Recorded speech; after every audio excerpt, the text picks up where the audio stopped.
It's a Thursday morning in the break room. Rochester's Classic Rock 96.5 WCMF. How's it going, buddy? Pretty good, buddy. What's going on, female buddy? Doing good, buddy. 31 degrees right now. That's about as warm as it's going to get. In fact, we're actually going backwards. We dipping? Yeah, we're going down. Looks like much like Tommy's mom, going down into the mid-20s.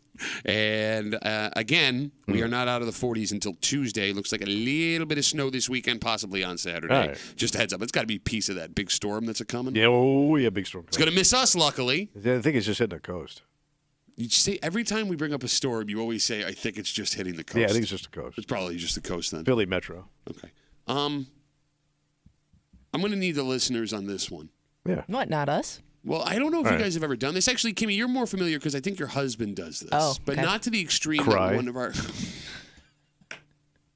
not to the extreme that one of our coworkers apparently is. Oh. A whole coworker. Well, so I'm walking down the hallway. Moose, who works on PXY, Yeah. comes walking in, and he's in a great Why are you mood. laughing already? Moose comes walking by. I mean, Come look, on, man. This is going to be funny. He's right. I mean, everything that falls out of that kid's mouth is All just right. like, what the hell's wrong with you? So he goes, he gives me a high five. He goes, feeling good, buddy, feeling good. Wait, he gives you a high five today? Yeah, just this morning. It's not a high five day. He high fives me. Nobody high fives on a Thursday. There's a reason he's high fiving. What happened? Says he's feeling good. Okay. All right. Just wrapped up his 72-hour water fast. Oh. So what is so you just drink That water? is that a thing? I thought that was like kind of dangerous. So see, that's what I said. So you don't eat, you just drink water. So that's what I gathered is he's only been drinking water for the past 72 hours. That doesn't sound healthy. No. Okay. So that is exactly I what think they I call said. that Southern India. I said, Huh. that doesn't sound healthy. No. And he was like offended. He goes, what do you mean, man? What do you mean? Well, you're kind of calling him dumb. Well, but he is dumb. He calls himself All right. Moose. Well, there you go. I mean, and look, I say that as a dumb man. We're a couple of dumb peas in a pod. Like, like, that's a dumb thing to do. So he looks at me and he's like legitimately offended. And he goes, why don't you do your research? It would have been funny right at that point if he fainted. So he tells me, What? why don't you do your research? And I'll admit, I'm naive to. I've What am never I- heard of this. Why am I doing research on your stupid diet, man? I don't care. So I ask him, I go, no, I don't know the research. What's the research say? And he goes, well, it's there. And he walks away. So he didn't do the Okay. research either, obviously, because he had nothing to say back to me. 252-WCMF, 252-9263. I know fasting, whether it's intermittent fasting, whether it's this water fasting, whether it's juice fasting, has become a very popular thing. And with the first of the year, there are people trying it to, like, kickstart whatever diet But they man, want to do. this stuff ain't new. Man, my mother was doing it in the 60s. Your mother probably did it in the 80s. Like, there's always these. I told you, my mother went on a lettuce diet Okay. and a grapefruit diet. Two separate diets, right? Well, this is all you eat all day. And then one time she passed out in her plate. She was face down in her food. It's not healthy, right? No. 252-WCMF. To the course people not. to the people that have done it, because I know there are people listening that have tried doing this before. What happens to you and what is the benefit? Is this just like some like TikTok buzz thing that people feel like they're accomplishing The something? water when they do it? fast? It's a crash diet. It's like, I'm not going to eat, right? I'm going to shed a few pounds. But as soon as you come back to reality, the weight just is right back there. So that's my thought, but there are folks that argue, no, it kickstarts your metabolism and makes it like a furnace and you're going to lose a bunch extra weight. Furnace. Furnace burning metabolism. I mean, my husband's been doing like the intermittent fasting. Well, yeah, that's just when he doesn't eat when he sleeps, right? Yeah, it's At all. It's just it's basically He's not having a sleep sandwich. it's really not that different other than you're just eating in a shorter amount of time throughout the day. You're saying not that different from regular From day. like how you would regularly eat. Like you just eat like later in the day essentially. So what you does he go- space them out a little bit longer? Well, so it's you're eating in a shorter window of time during the Right. day. So like you start eating a little later, you finish eating earlier. But he goes, what, like 12 hours without eating something? I don't know what it is. I know he has it on like a clock on it, but he's been doing it since like around COVID, so like at least 2 to 3 years. now. That's I don't understand, but it sounds less dangerous because you're actually eating food. Yeah, it's not like he's changed his diet. It's just the times he's eating, he's changed. Because, like, I don't know about you guys. I eat at the same time every meal every day. Not me too. I have to eat at the same time. Yeah. And if I go more than an hour and a half past when I normally eat, I feel it. Yeah. You know what I'm saying? Your body gets into a routine. It's your clock. Yeah. Yeah. So for me to not eat and only drink water for 72 hours, I'm pretty sure I die. And I just don't know. I wonder how that benefits you? Because I thought you can drink too much water. That's a thing. You can die. You can drink too much water. Yes. If you don't pee, you're in trouble. But you can die. Yeah, you can drown that way. Okay. Well, either way. Because that was a radio bit that went horribly wrong in Seattle. Yes, it did. So. Eric writes, my buddy wants to do a 5-day bone broth. Joe Rogan just did one and went from a potbelly to a six-pack. Well, if Joe Rogan did it, you should probably do it. Well, yeah, I do everything Joe Rogan Why would you not says. do everything Joe Rogan does? I'm sure he also has a tiki torch and a T-shirt you don't want to read in his closet. By the way, Eric, thank you for the response. We appreciate it. The story wasn't my buddy did it and it went well. It was my buddy wants to do it. This guy also did it. But I don't get the brilliance in going, hey, I'm just not going to eat. I'm not going to lose all this weight. It's phenomenal. No kidding. But at some point, you've got to eat. All right, Kimmy, can you Google water fast benefits versus danger? Because I don't know about the human body, right? We're not scientists. I know what it needs. No, I understand. It just seems like a very temporary thing. I can't sit here and say that like your metabolism doesn't kick into high gear. Right. I can't say that. But I guess my point is you got to go back to eating. Eventually, yes. And if you can't control your eating, you're just going to be right back where you started. So like you can't just keep drinking water and then once in a while eat. That's called you're stuck in a well. Like those dudes in a cave. Yeah, I get it. Those guys in, what was it, Chile? They came out, man, they look great. A six-pack, I hear. yeah. Joe Rogan sending them down inspirational messages, man. Epstein didn't kill himself. 252 WCMF. Moose from down the hall, our buddy who loved the death. Okay, any sentence that starts with Moose down the hall, people do not take that advice. He comes in this morning and goes, yeah, I just finished up a 72-hour water fast feeling good. And I said, that sounds dangerous and stupid. And he got really offended. He goes, do your research. And I admit, I'm naive to it. I go, well, what does the research say? And he goes, oh, says it's good. And he walks away. There's no way that kid was dumb enough to do a water fast without looking into what the situation was. Because he did live in L.A. for a while where people are stupid enough to fall into that. He probably saw all those crazy fad diets. Yeah, I mean, aren't they shooting themselves up with that Ozempic. Yeah. Because that's how Oprah lost her weight. The diabetes. Well, that's how she lost her weight one of the 50 times she's lost her weight. But how about she's the head of Weight Watchers, but she took this and lost the weight? How do you know that? She owns Weight Watchers. Okay, but how do you know that she's on Ozempic? Have you met my wife? Oh, true. Yeah, she watches every one of these shut shows. Up, like I know, you don't get you're dropping Oprah facts. No big deal. Extra, Tommy. I like Billy Bush. I bet you do. He got screwed. He did. He got screwed. All right. You were asking about the benefits of water fasting. Benefits versus danger, yes. Okay, so I got the benefits. I'll get the dangers in a second. Non-fish benefits of water. Do fish drink water? They don't drink. They drink. They breathe through the water. I think they drink it in, though, in the gills. Did you not hear Joe Rogan yesterday? Water-fish conversation? Kimmy, before you go on, what source Flipper is this? did not kill himself. Healthline? Okay. I just want to see if it's reputable. Yeah. It just says water fasting may have health benefits. Some believe it can aid in weight loss, stress and inflammation reduction, and hormone modulation. Okay, but the key word there is may. People also believe it may aid in longevity. That's all it says. Okay. But it doesn't say like how often you're supposed to do it. You know what I mean? Like, all right, so there's nothing you found with like scientific proof that this is good for you. It says they did a study in 2013 where 30 healthy adults followed a water fast for 24 hours. After that, they had significantly lower blood levels of triglycerides, a risk factor for heart disease. Okay, but that was 24 hours, not times 3, because he did this for 72 hours. Well, it says you can choose to fast for 24 to 72 hours. Okay. I can't go without coffee for more than an hour after I get up. Well, I don't think I ever have. You are a soft bitch. Yes. Soft ass bitch ass soft bitch. I got to have my coffee. But it could. Dangers. Water fasting could make you prone to muscle loss, dehydration, blood pressure changes, and a variety of other health conditions. Whoa. You dehydrate and you drinking water? Maybe after you stop. I don't know. You get the squirts, maybe. Maybe there's no sodium to hold the water in your body. And you squirt it out? I don't know. Yeah. What's pooping like? It's got to be like when you go. You've never had a colonoscopy yet, right? No, I'm not ancient. All right. Oh, keep it running your mouth. Keep it running your mouth. Keep it running your mouth. I got it in my butt. You're going to get it in both ends. So you had to drink this stuff. It's like a bomb. Okay. Right? So when you start going, at the end, it's clear. Oh. Like, I mean, it is like butt water. Butt water? Yeah. Hey, butt water. Keep on squirting. Mississippi Cold butts. You're going to find that polyp.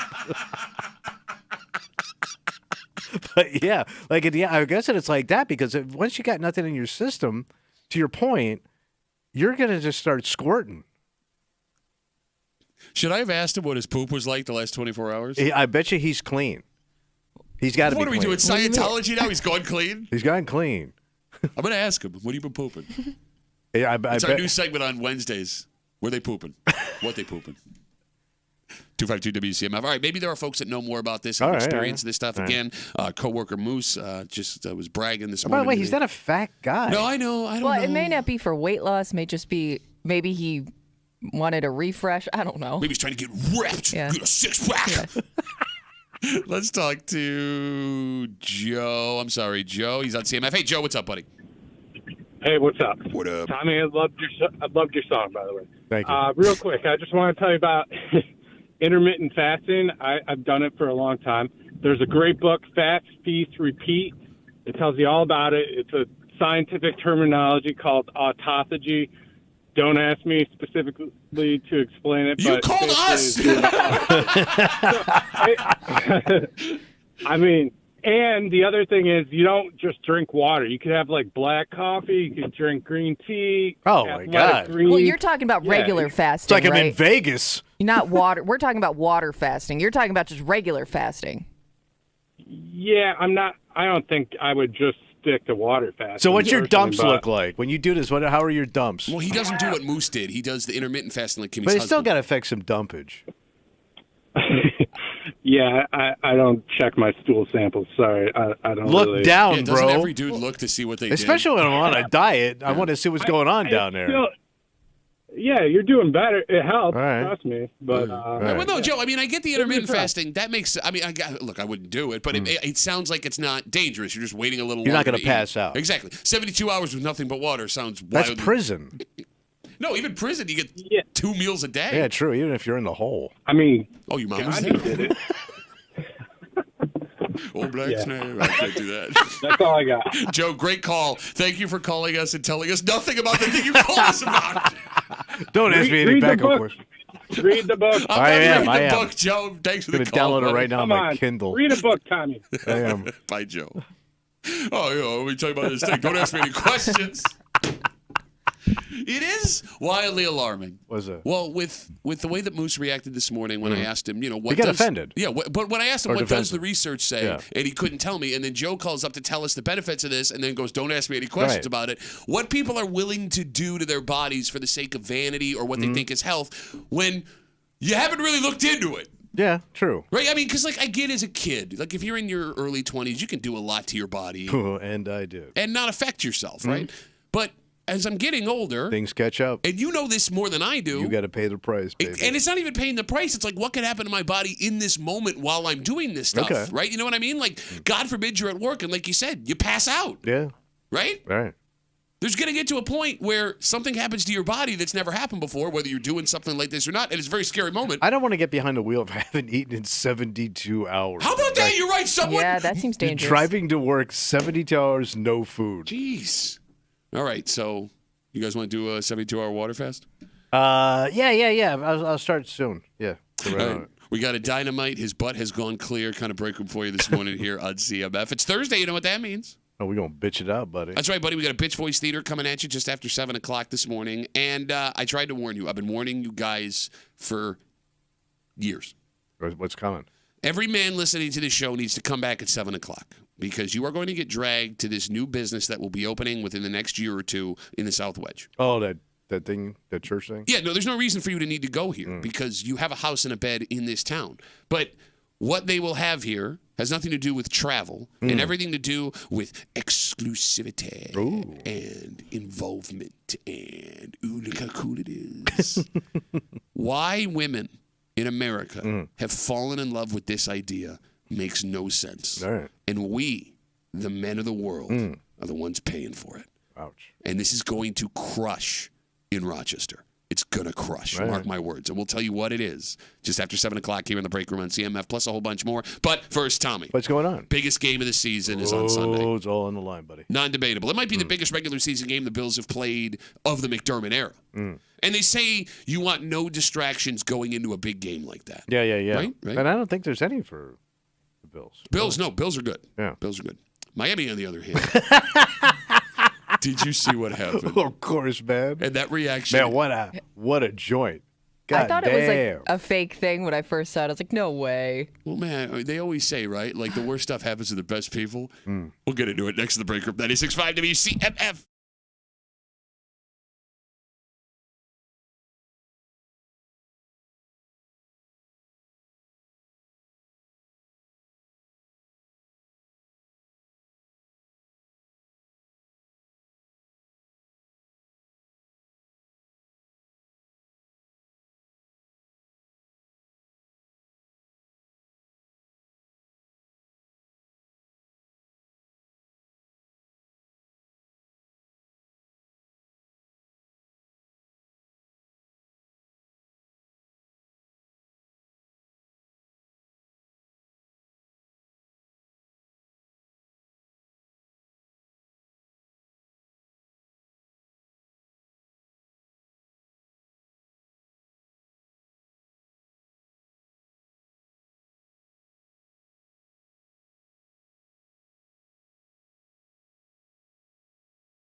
biggest game of the regular season, maybe of a regular season in the McDermott era, Sunday night for the Bills.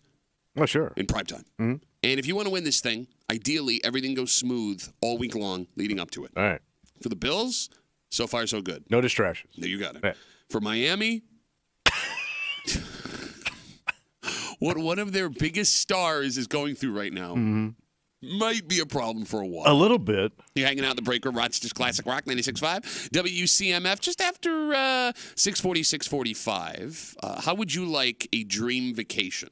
Who wouldn't, right? Dream trip. There is a couple from our area who, staying local, spent an ungodly amount of money on an excursion that they went on. But they stayed local? I'll explain everything. And in fact, we might need information on stuff like this because this is not of our world.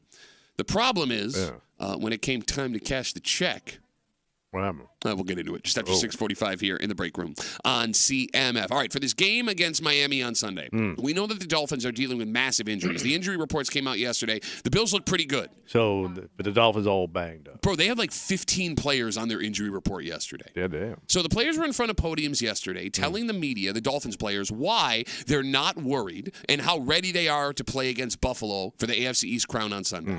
But one of their big-name players was not there. What happened? Oh, he's that banged up? He is banged up, but that's not why he wasn't there. Okay. Wide receiver Tyreek Hill was actually at his house. Oh, well, he should be working out. Well, he would have, but while he was at the facility watching practice, wearing a walking boot, trying to get over an ankle injury, he was told his house was on fire. Fire! So just so everyone knows, no one was hurt. Everyone is safe. But there is news footage of Hill in his walking boot, arriving at his mansion around 3 o'clock yesterday. And it is a mansion. $9.6 million, I believe I saw yesterday. That's what he bought it for. Yes, yeah. Years ago. I don't know what that thing's worth now. And that mansion was ablaze. Yes. A room caught fire. It took firefighters 45 minutes to put the fire out. So I wonder how much of his house he got left. So it said it was isolated to that one room. Oh. But, Didn't look like it. Yeah, because smoke was coming out of the roof, man. So as of now, what, you're saying the roof? The roof. The roof was on fire? The roof was on fire. What do you think we should do about it? Well, they used water. They weren't going to let that mother. Yeah, okay. As of now, there's no word on the cause of the fire.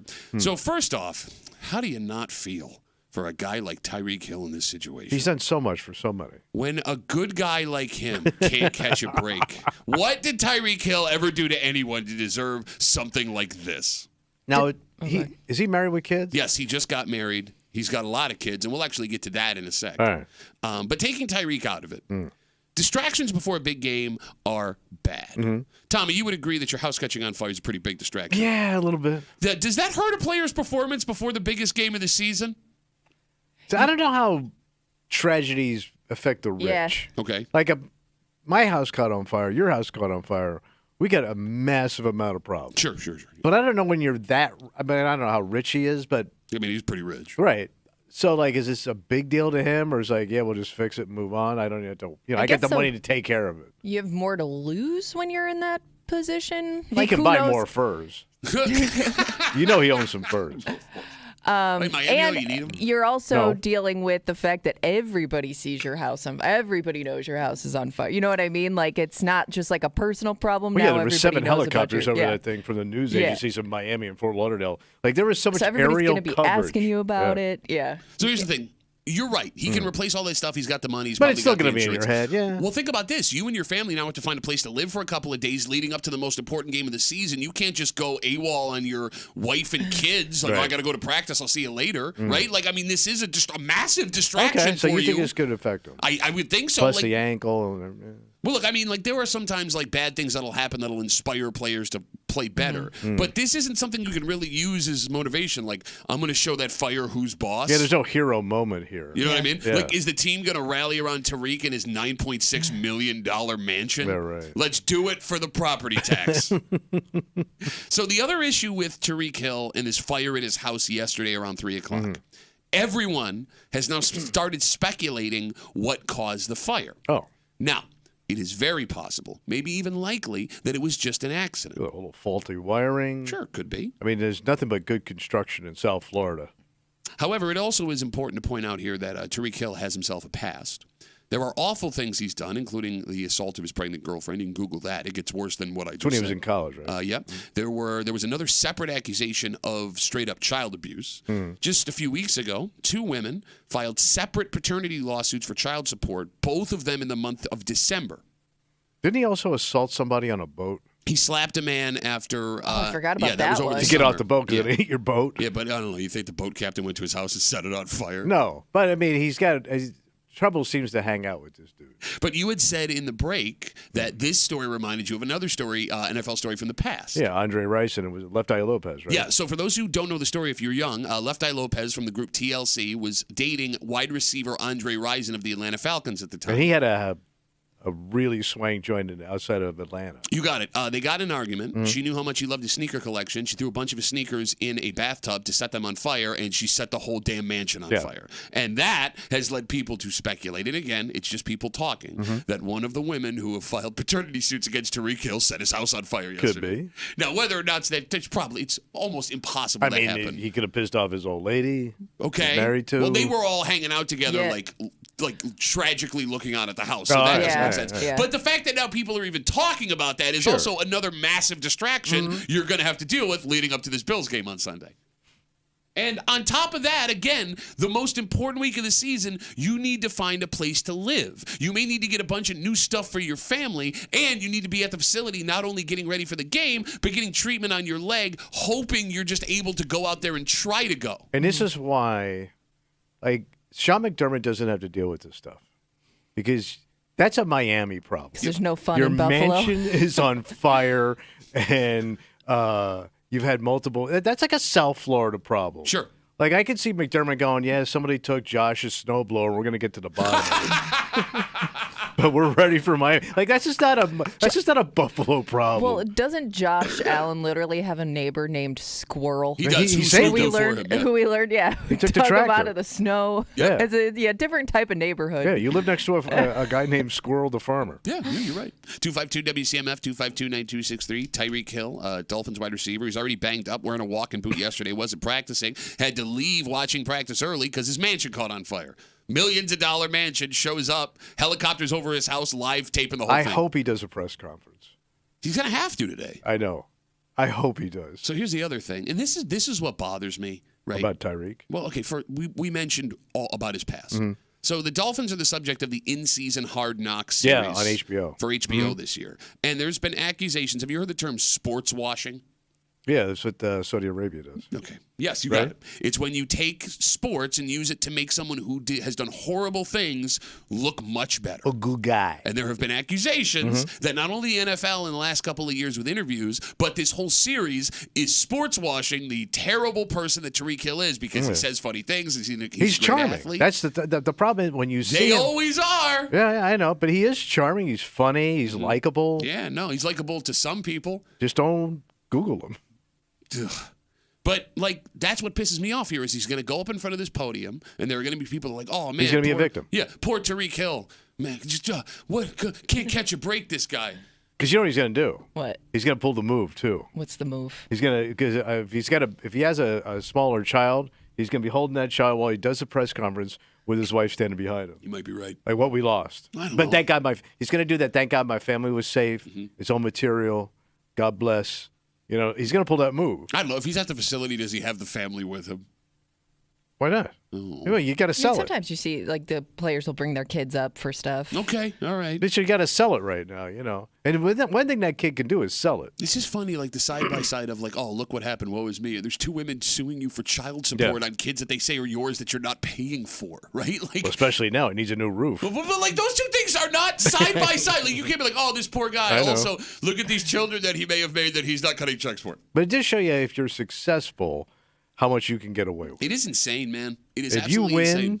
you really win. You're right. And look, we sit here and talk about Tyreek Hill. We watched it happen with Von NFL. Miller, the accusations he's Yeah. facing. Yeah. We can go player by player by player by player. Every NFL team has someone yeah. now on their roster or within the last 5 years where it's like, how is that And if person? they don't right now, they will.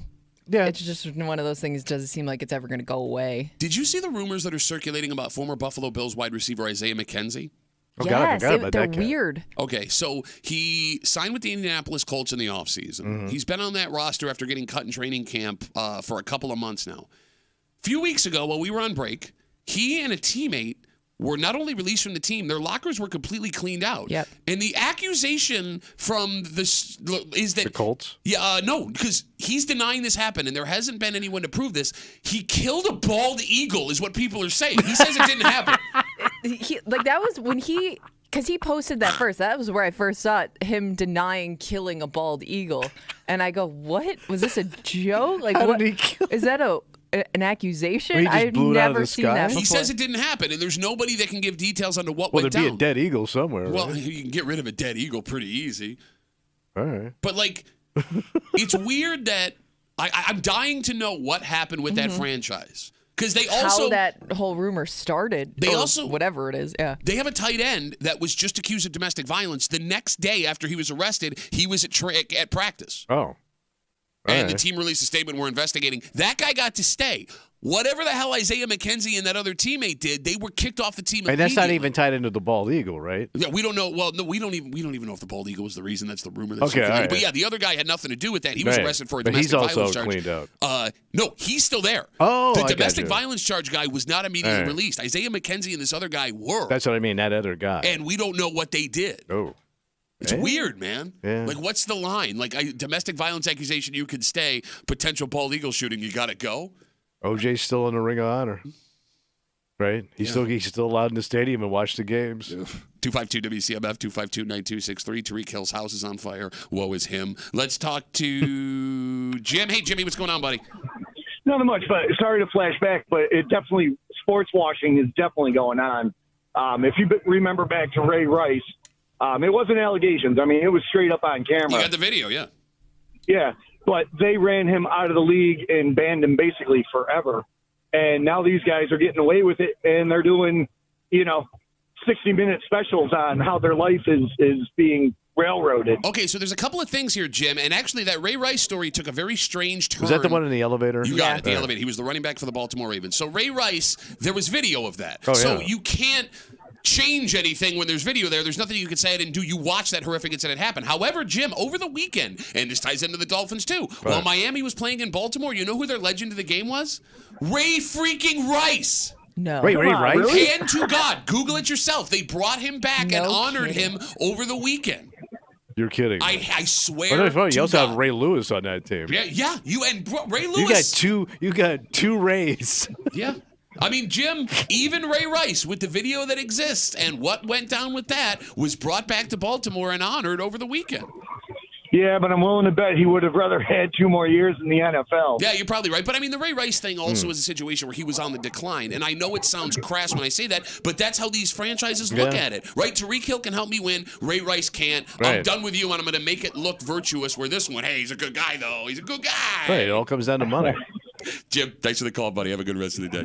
You're welcome, guys. See ya. Take care. You're right. He was the legend of the game. I could not believe it when I saw it. Legend of the game. He's definitely legendary. Because I remember, he dragged her out of the yeah, the I mean, elevator. that It's video was Deeply Shocking, disturbing. yes. Deeply But disturbing. there's so many of them now I had to remember. Like, oh, that one. Yeah, I know. It's insane. But here we sit. All and you right. know what? We sit here and we go, how could they? And we're all going to sit and watch this game on Sunday night and watch Tyreek Hill play football if he's dressed. Yeah. So, look, man, we could sit here and go, we want to be virtuous. We're going to be putting our eyes on it and watching those advertisements, and they're going to make money off them on our backs. So, what does that make us? Ready for some football, baby. All right. Football Friday tomorrow. Come on. Get ready for this game in prime time Sunday night here on CMF. They say it's better now to spend your money on experiences, not material goods. Okay. Yeah, look, you want moments of memory. You got it. And that's what this couple wanted to do. Well, kind of. Okay. Because they didn't spend their money, at least according to the allegations. All right. And we'll get into the story next here in the break room on 96.5 WCMF.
There's a new school of thought, Tommy. Yeah, what's that? Happier people, they don't spend their money on things. Yeah. They spend it on experiences. Memories. Yeah, go do something, don't own something. And that sounds like the mindset of a couple in our area who splurged for a hell of a trip. What happened?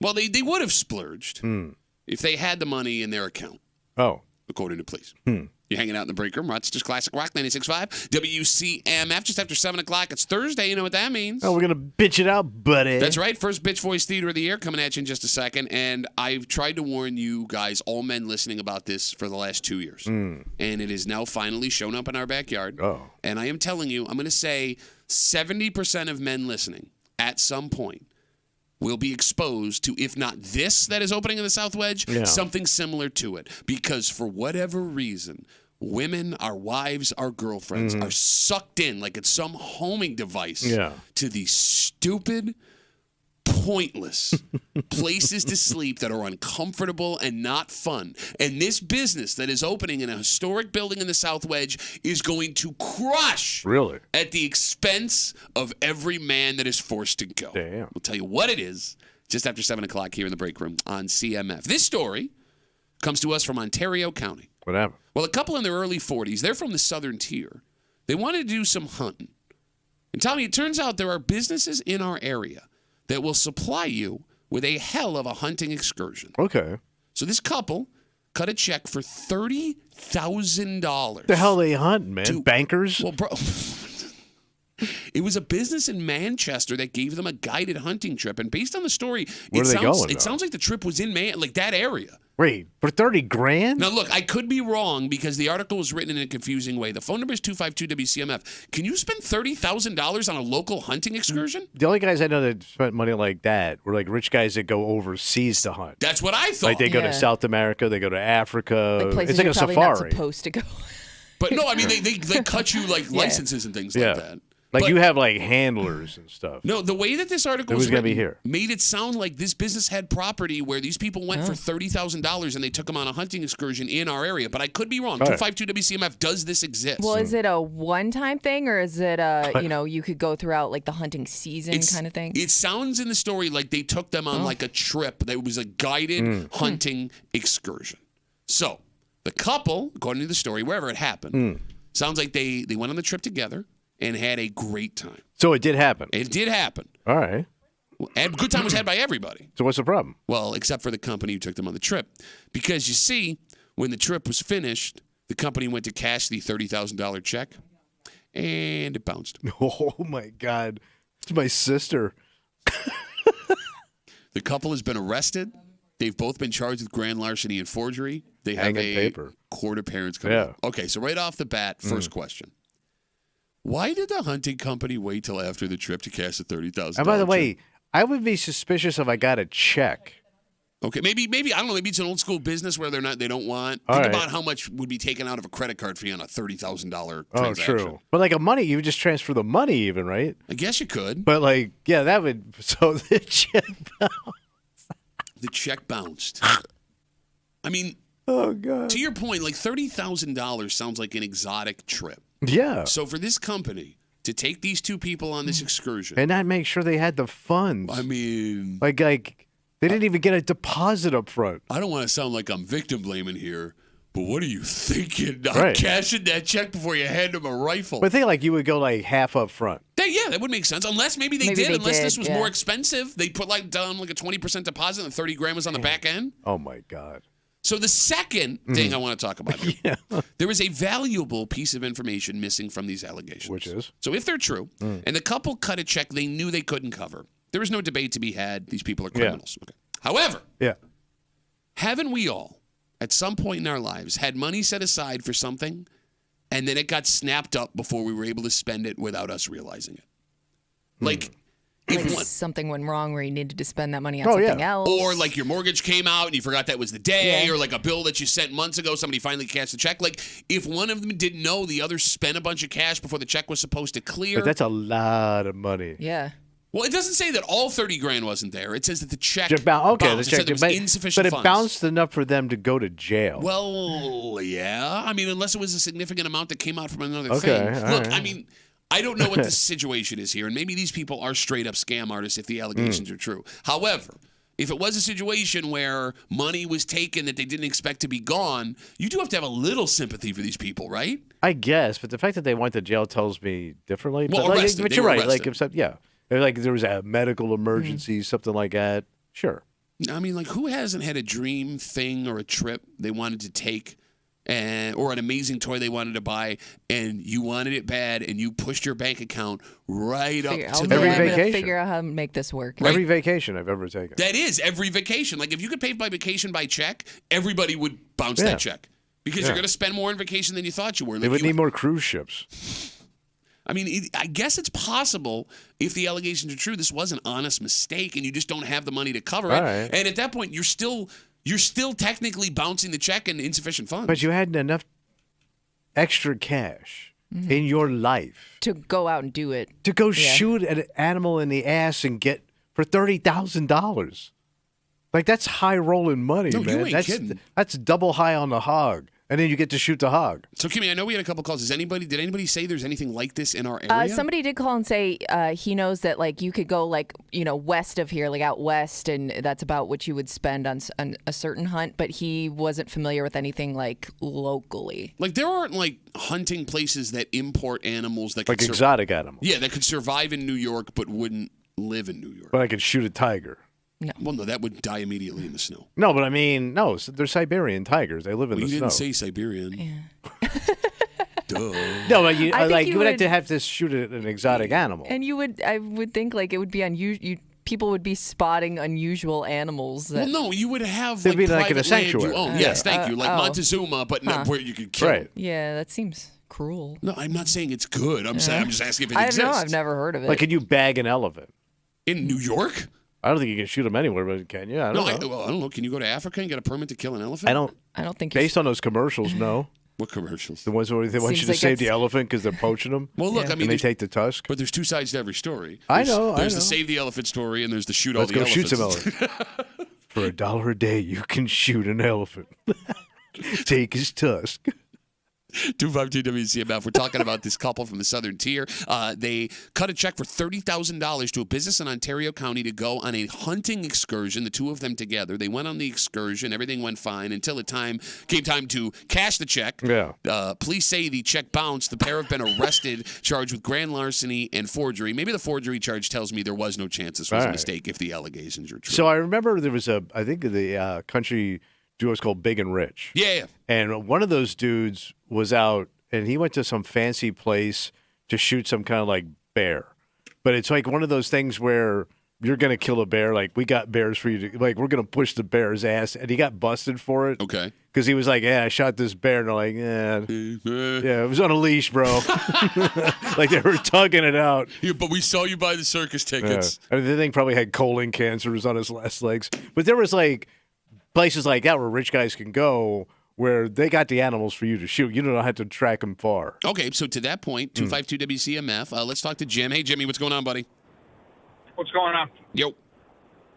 Yeah, there's places down in the Finger Lakes. There's two that I know of that you can go down there and hunt different animals, and I mean, you can get upwards of $7,000-$8,000 per animal. So what do I you mean, say? What do you mean by different animals? Well, you can actually hunt a whitetail, but if it's big enough, I mean, they'll charge you $7,000-$8,000 for a trophy whitetail. So, I mean, like, Jim, are those harder to find, like, in the wild? Because, we're very naive to the hunting game. They're in New York, a big, like 170, 180-inch whitetail is hard to find in New York for sure. Yeah, tell me, I was they're looking for there, years. But it's not like, some of the other states that have big whitetails like that. Okay, so that brings up then another interesting caveat All right, here. So, all right. Jim, you say some of these places charge by what you kill. Yes. They're So- called trophy fees. Okay, so maybe these people went in not thinking they were going to kill $30,000 worth of animal. And they got good at it. And that's what caused them to bounce the check, if the allegations Oh, you are true. could have easily walked in there like wanting to spend like $3,000, and then all of a sudden this one animal walks in front of you, and you're like, "Holy cow, that's Good catch. I want that." And if they didn't tell you what the trophy fees are, or you just didn't care, then yeah, you can pull the trigger and shoot an animal 2 or 3 times more than what you wanted to spend. That for kind sure. of changes the story if All that's right. the case, man. They shot an All right. animal they didn't know they couldn't afford. Right. So they should put price tags on these animals when they're walking by. There basically is. Some of the places they show you pictures of different animals that are on their farm because it's high fence, it's a fenced-in area. So they show you pictures of the animals that are on there, and you're like, oh, I like this one. You know, I gotta have this one. You're like, okay, that's $8,000. Man, who knew this was right in I our didn't need that backyard? either, yeah. But no tigers. And you Tom. can shoot. I mean, you can shoot exotic animals too. You can shoot all kinds of different stuff. Wait, they got exotic animals in New York State that I can shoot for money. Yeah. Well, like, give me an example. Yeah, what do you mean by exotic? Giraffe. So you can shoot fallow deer. You can shoot animals that aren't indigenous to our area. You can shoot fallow deer. You can shoot rams. You can shoot elk. Rams. God. Elk. Ooh. Yeah. All right. Well, Jim, thanks for all the information, man. You really helped us out. Yeah, like longhorns. People go there and shoot longhorns Oh my God. just for meat. No, well, I've never had longhorn meat. Wait, you never had longhorn I've meat? never. Jim, thanks for the call. No, I've never had longhorn Why don't you meat. tell me? Jimmy helped me set up a little longhorn stand in the men's room. Really, what's it called? It's called Uncle Tommy's Longhorn Meat in Your Mouth Sauce. Courtesy of Jimmy. Man, this is. I'm sorry. Go ahead, Kimmy. I'm probably going to upset some people by saying this, but this just seems like a place for people to go that can't do hunting them. You know what I mean? Like, Yeah, it is. I think we were all thinking that. okay, Well, yeah, that's what like, that I big and want to rich look guy- tough, but I don't know what I'm doing. Well, that's so- what this guy from Big and Rich, he got busted Yeah. because he was like claiming like he Yeah. took this thing down. I go, man, I think there's almost video of them like him shooting this damn thing. Well, there's Yeah. been a couple of like really rich, famous people going over to Africa, getting busted doing the same thing. Right, yeah. Right? Like, They're hey, a preserve where it's right there, man. Yeah. you got it. No, Kimmy. I mean, I don't think that's a I weird don't take. know. Yeah. People are, yeah. I mean, who's got the kind of money to spend $8,000 per animal you put a Right. bullet in, right? Mm-hmm. Like, you'd have to be a pretty big dick to want to do that in the first place. I don't know. Yeah. Although, shoot a ram sounds tough if you just stop there. I killed a ram.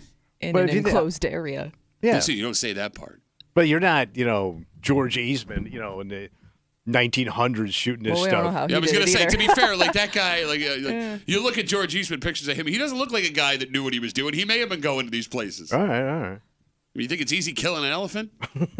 Getting it all the way back to Rochester, New York. You know, it is funny, though. What's that? When it comes to the crime committed here, according to police, Yeah.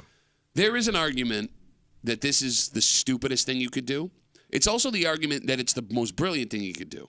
Because, like, as far as stupid goes, it's obvious. Of course, if you scam a business after they take you on this trip, they're going to call the cops. There's no getting out of They it. know Yeah. who you are. Yeah, but when it comes to being brilliant, like, we've seen tons of people arrested for cutting bad checks, stealing cash to buy extravagant things that they wanted. Yeah. And tell me, when those folks get caught, arrested, and punished, the folks that just buy the toys and the luxury items have to give them all back. And when it's all said and done, you have nothing to show for the potential jail time you'll be serving. Right.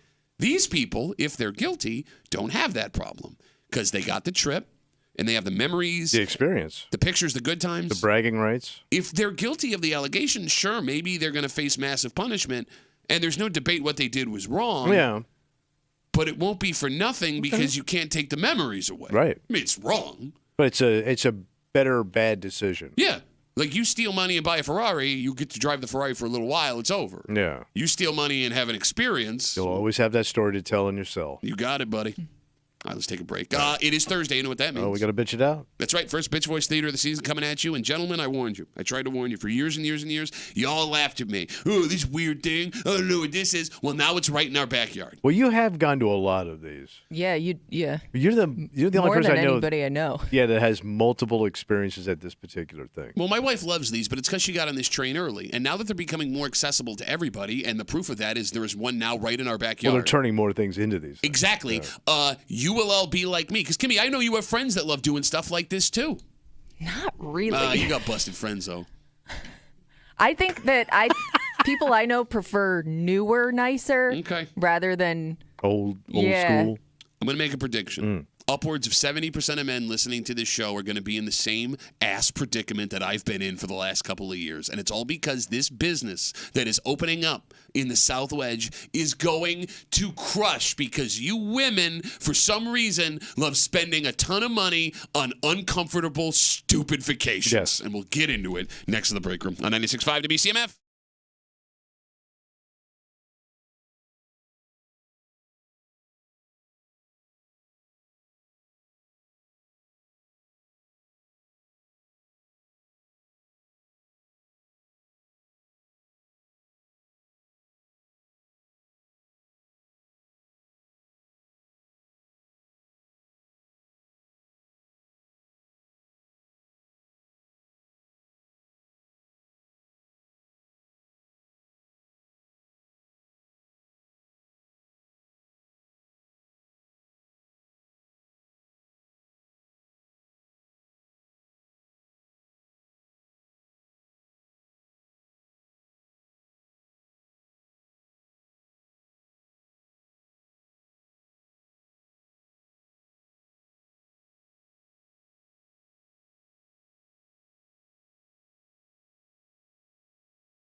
How many years have I been warning you guys? I sat in this chair and I screamed and I told all you men to watch out because stuff like this was coming more and more, and your wives and your girlfriends were going to be all over it. And no one wanted to listen. All right. You didn't listen. Well, now I hope you enjoy spending money on an overnight at a place that you can't afford down the street from your house because your wife's friend told her it was an experience. You're hanging out in the breaker, Rochester's Classic Rock 96.5. WCMF. We'll get into this story in just a second, but it's Thursday. Yeah, what's going on? When you want to hurt someone in this room, you can't call them short or stupid or ask when they got the air red Granges that they're wearing this morning. What are you talking about? You look like you're wearing 1920s football cleats. Usually I'd be flying a plane in these things. Like you can do You many can do a lot of things. things, yeah. You can do They're very comfortable. Yeah, no, you can do anything in the 1920s in those boots. Yeah. You got to really hurt someone, something along the lines of... I'm Pat Duffy. I'm dressed up like homeless Dalton Kincaid this morning because I'm getting ready for the big Bills game because I'm just a Bills little bitch. Was your wife talking about Dalton I was Kincaid gonna last say, night? I'm so impressed that you Quite picked that. possibly. We take all your bitch voices. We run it back for you. We call Bitch Voice Theater. Happens now on CMF. The Break Room now presents Bitch Voice Theater, starring Thomas Muley and accompanied by Patrick Duffy. Oh, I'm Pat Duffy. I want to be the grammar cops even though I didn't even hardly graduate high school and didn't even go to college because I'm a not knowing nothing little bitch. You're so bad at this job that you jumped the gun on a back and forth segment that we've done every day for 8 years. Like, okay, for example, Right. I don't know if you know, I went to England. What? Wait, the come on. England. The England. No, like, oh yeah, I'm tough now. I'm tough. Yeah, I know. Oh, no, I know. Scott's died. Oh no, I cried. Oh, look at me. I'm out of this Tommy, and I had no other friends in the whole world, and my only friend died, and I still have his name tagged on my keychain because I'm a Scotch-ass, loving-ass, bitch-ass, little bitch-ass. That's 7 o'clock yet. Bitch. Oh, I'm Pat Duffy. I look like I run an illegal dispensary instead of truck stop because I'm just a dispensary illegal running truck stop little bitch. Like, even when we went to England, I don't know if you heard I went to England. Did you go to England? Wait, the England, You're not the really New slacking England. on this. Right, I'm not losing nothing. What a spoiled bitch you are. Oh, Mr. Pittsburgh, I don't need to trade a figure for $20,000 cash. Spoiled with hands? Oh, I'm Pat Duffy. I want my great-grandpappy's ball razor. I'm holding it special to my face so I can smell my grandpa's balls even after he's been gone. I'm near my face because I'm a ball-shaving little bitch. How dare you respect my war hero dead grandfather's I want balls? great-grandfather. Oh, great-grandfather.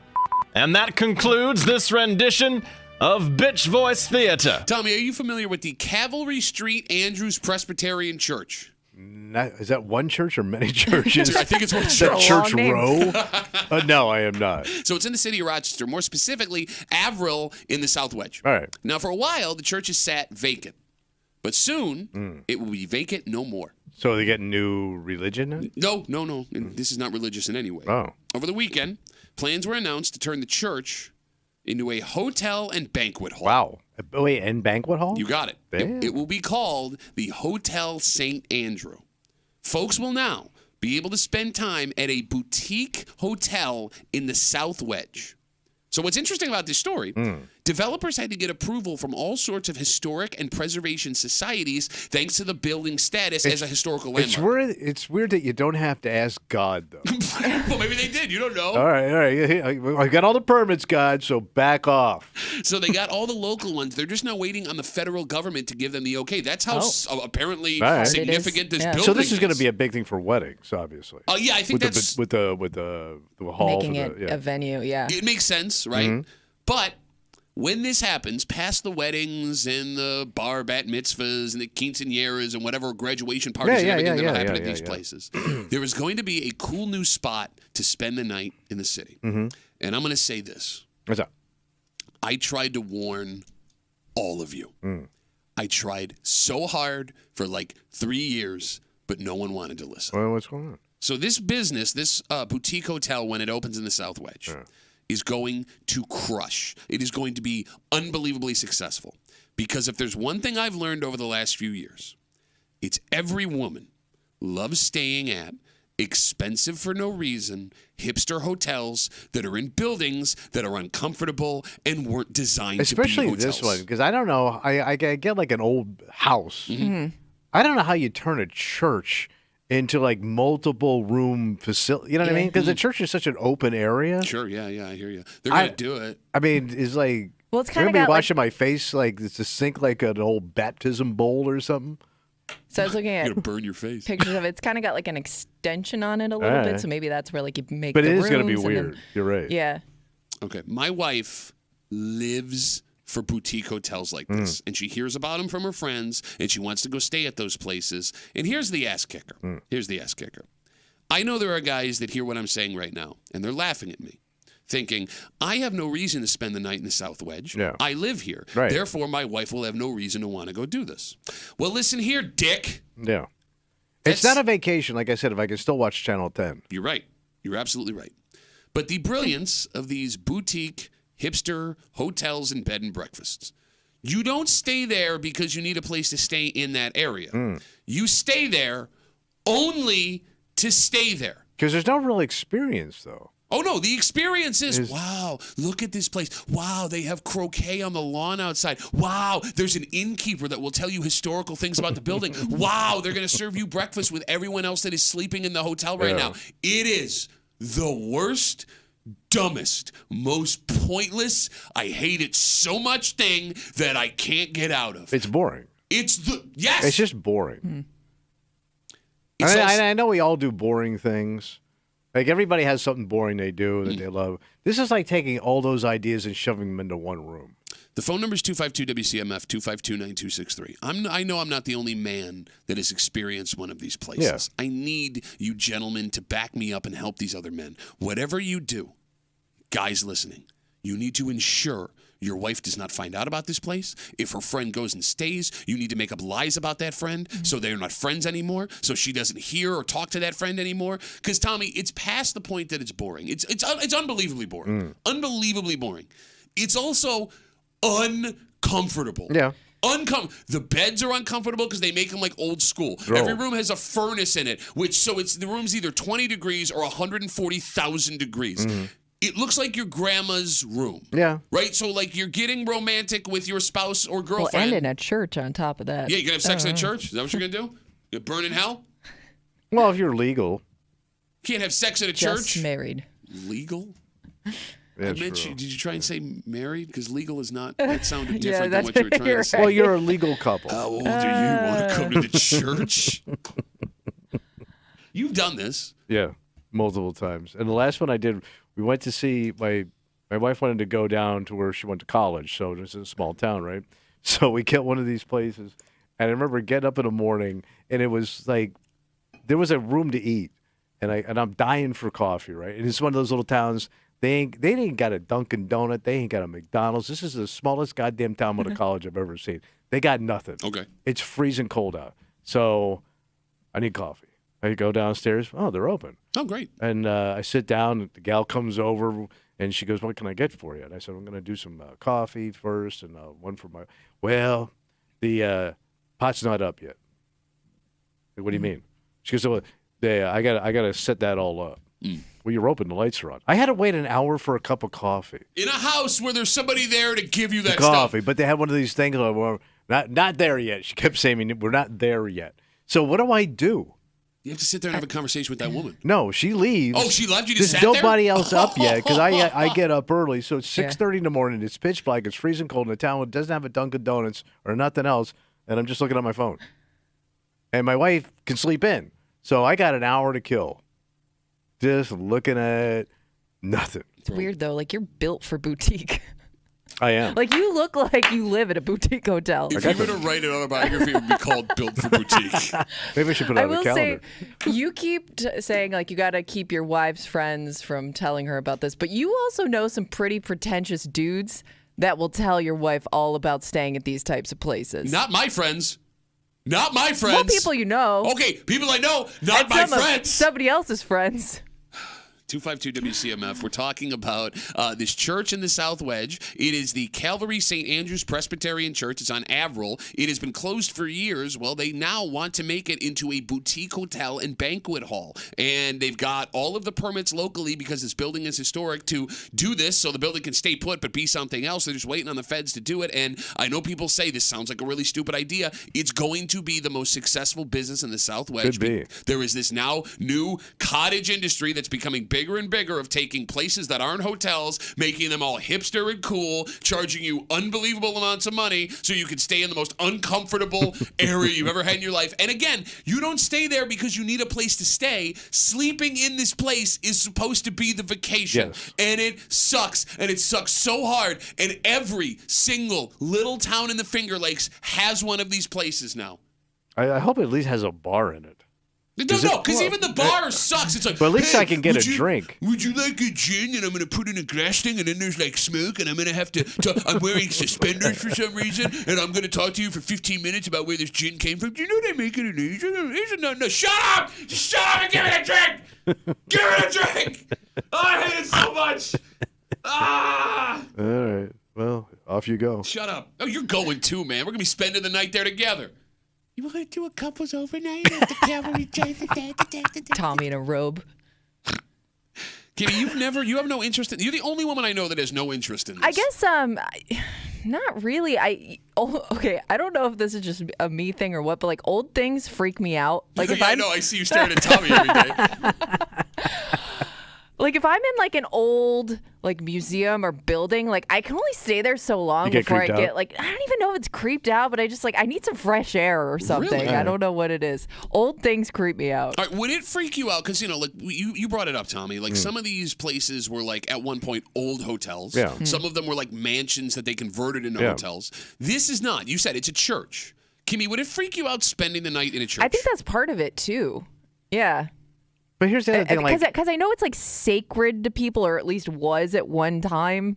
So I don't know. It just feels weird, like changing it into somewhere I'm going to stay the night. And I like history. You like history. Sure, yeah. But this is history I don't care about. Mm-hmm. You know what I mean? Like if there was like a historic old hotel, that was like popular back in the day, like it was known like nationally, Yeah. and they redid that. Those are usually that's because something tragic happened there. But I want to see those.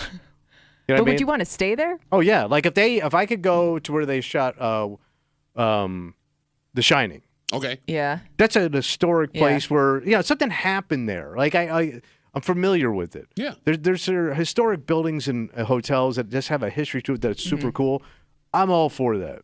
But this is right by my house. I'm with you. Like I said, if I could turn on the TV and I know all the channels, I'm out. I'm with you.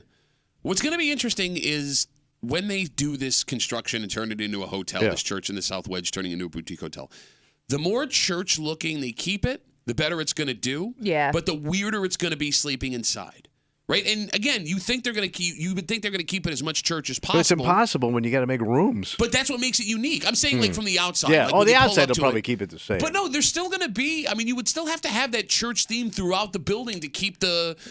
Make it look unified. But that would also kill your boner. To your point, man. Like if you're going there to have like a romantic night with your wife, and then I got to look at crucifixes and pain on the wall, because that's everything in a church is everything's like, this sucky thing happened, and then this sucky thing happened over here. Well, what do you think it's like for your wife having sex with you? Yeah, but that's a given. She knows. It is weird though. Like there are other places that they've, other churches that they've turned into businesses that I don't feel that way when there's the Swillburger, where it's basically like an arcade in an old church and a bar and a restaurant. Yeah, that doesn't creep me out as much. I think because it's so different than what it was. But to your point, like if I'm looking around and I feel like I'm in a church, that may be a different story. You know what's funny, and maybe this is the perfect time to do this because Kimmy and I might be the last generation that are freaked out by churches. Yeah. Right? Your daughters won't care at all. Well, yeah, because we didn't really raise them taking them to church every week. Right. But you and I, Kimmy, we had to go. Yeah, you had to go part as a kid. of childhood. Church was a prominent part of your childhood for sure. Like Gen Z, most of them were going to First Communion classes, taking confession. So the farther away you get from when, religion was dominating American family life, the less weird it is to be in one of these buildings. Sure. Right? Mm-hmm. Oh. Like your daughters don't have any negative memories of church. No, they love going to church. I have negative memories just because of how my mother treated church. Of it being like forced. Oh, yeah. No, 100. Look, I'm with you. And you were just scared, and you were told no, and you're going to burn, and you're going to die. Yeah, no, you're right. I mean, the message has changed. Merry Christmas. We got Facebook messages coming in. You can always get us at WCMF or the Break Room Facebook page. This comes in from Ron. Ron says, shut up, Duffy. I had to go do this because you ran your mouth on the radio. We spent a weekend in Skinny Atlas in December because my wife heard about Dickens Christmas because your wife takes you there. That is the home of uncomfortable resorts. If you've never been to Skinny Atlas, it's the richest small town I've ever seen. It is. The Clintons owned a home there at one point. Derek Jeter owned a home there at one point. Every high-end stroller is there right now. They have a hotel in town that's existed since the 1850s, and they still rent out the rooms. Yep. And with the same staff. Bro. The stairs aren't even. I always feel like I'm going to fall through. Yes. The floors tilt. That's how old this building is. And there's 70 fireplaces in this place, and they're all raging. And my wife will make a reservation a year before when we're checking out to go back and stay again so we can go back for Dickens Christmas and do this. And I have never slept a wink in this hotel every year that we go. Yeah. And it's got doilies on the bed. Everything's got doilies. All right, let's take a break. All right. Look, I warned you. I warned you. I warned you. All right. You know, the holidays are over. Thank God. Well, see, that's just it. And I know this story is going to piss you off. Why? What other holiday they got? Well, there's Valentine's Day, I guess, would be that the ain't next a one. holiday. It's a vagina holiday. Any day that doesn't involve sex with you is a vagina holiday. There is a family on the east side that had to call the cops. Oh. Involving something with the holiday. But a little piece of information we don't have could change the story, because if this happened while we were on break, this is terrible. Yeah. If it happened after we got back, there are going to be people that go, well, yeah, I mean, you should have had these out still anyway. Oh, okay. And we'll get into it next to the break room. 96.5 WCMF.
Christmas season is come and gone. Oh. But there are still reminders all over the place. Sure. In fact, there are lots of folks who haven't taken down their Christmas decorations yet.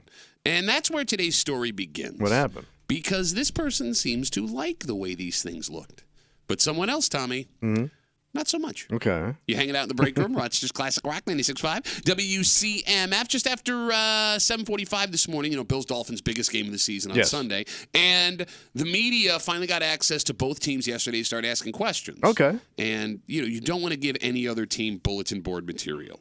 But Get him fired up. Yeah, but it seems one Dolphins player may have done just that Or yesterday. ran his mouth? Well, Tommy, the Dolphins did not fare well in their first game against the Bills this year. No. And the Dolphins could do the class thing and give the Bills credit. They played a great game, and we just got to be better.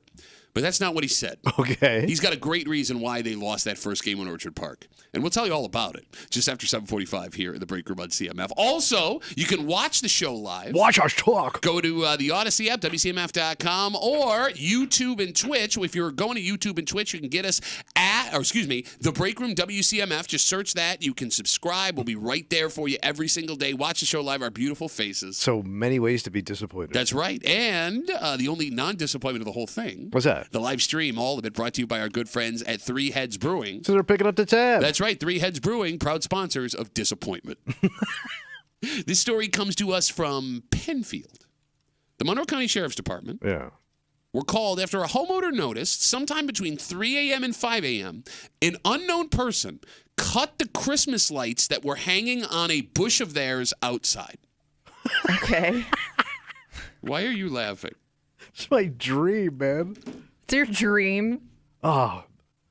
What, just ripping down somebody's lights because they left them up too long? So it's vandalism. Okay, yes. Now, it doesn't seem, Tommy, that there's any evidence to go on with this story. So they just clipped a wire. No, it says, and I quote, cut the Christmas lights. Now, I don't know if that means they took a scissors to the actual lights, if they cut, like sounds like they cut the lights and I had to look at them at night. Okay. Like they cut the power. I love how you hear really a story that you excuses. didn't know, and you just start making stuff up in your head and you spout it as fact. Well, I'm thinking of how I would do it. Okay. As I just said. It doesn't seem, based on the story, there's any evidence to go on. And unless there was some kind of confrontation, it would be impossible for this homeowner to find out who did this. Okay. So we do have to be totally clear with this story. We don't know the date that it happened. It could have been before Christmas. It could have been after. And that's the first issue that gets brought up in this discussion. This is what? If someone cuts somebody's Christmas lights during the Christmas season, that person is a monster. There is no debate. Terrible. If someone cuts your Christmas lights a week after Christmas, are they the same dick? I think they're a different dick. How so? I think they're a lesser dick. Why? Because at least they waited till after the holidays. Okay. You gave him a chance to take the damn things down. You don't think that's a lesser dick? There are some people, one you might be hearing as we speak, who get very upset about people who leave their lights up after a certain That's time. me. Okay. I think it's a dick if you do it after the holidays. Okay. With angel wings. A dick with angel wings. Yeah. It sounds like a Motley Crue song that they wrote on a piano. You're like an evil angel. Okay. The phone number is 252-WCMF, 252-9263. When are the lights supposed to come down? Because looking around, it looks like most people still have them up. I mean, there's a couple outside. places. Maybe Pittsford's different. But I would say, yeah. But So, I like- would say after the first of the year, you should have them down. I mean, the weather's nice. You can get them down right now. So Pittsford, because I'm assuming they decorate, everything for the Christmas. The whole town is done. So do like the lampposts and stuff still have the Christmas decor on, or do they remove all that after Maybe Christmas? he goes to bed before the sun goes down. He doesn't know. I don't know. But I'm Okay, assuming, so- yeah. Because the town, the city takes them down pretty much after the holidays. Because especially when the weather's nice, they want to get them out of there. Yeah. So you're telling me right now that if this happened after Christmas, that the person who cut this resident of Penfield's Not a Christmas good lights guy. is justified in what they did. Not justified. But, I get it. okay. Are there Shouldn't do it. But I get it. But why does it bother you though? Because it's just enough. But it's not even like something you have to look at all the time. It's not like it's in your yard. They're lit up. You have to see it. well, They're you lit. see it when you drive by every now Yes. and then. I can see them through my window. That does not affect my day. No, look, I'm with Kimmy. Like, Oh, who you're cares? so cool. No, but who And cares? it kind of looks pretty when it snows and stuff. I don't know. Why do you care? That annoys the crap out of me. No, but like to Kimmy's point, like I know you, man. You go in your house, you shut your drapes. You can't. There's no light getting in that house. There's no light coming out of that house. It is just a dark, dank area when you are sitting in that living room. This has no effect on your life. It in looks any way. lazy. Oh, it looks like you don't manage your business. You're not tight. You're not. You You don't gotta have tighten it up. After the holidays, you got to be tight, Pat. Stop that. You did. Stop that with your hand. Your mother didn't. 252 WCMF.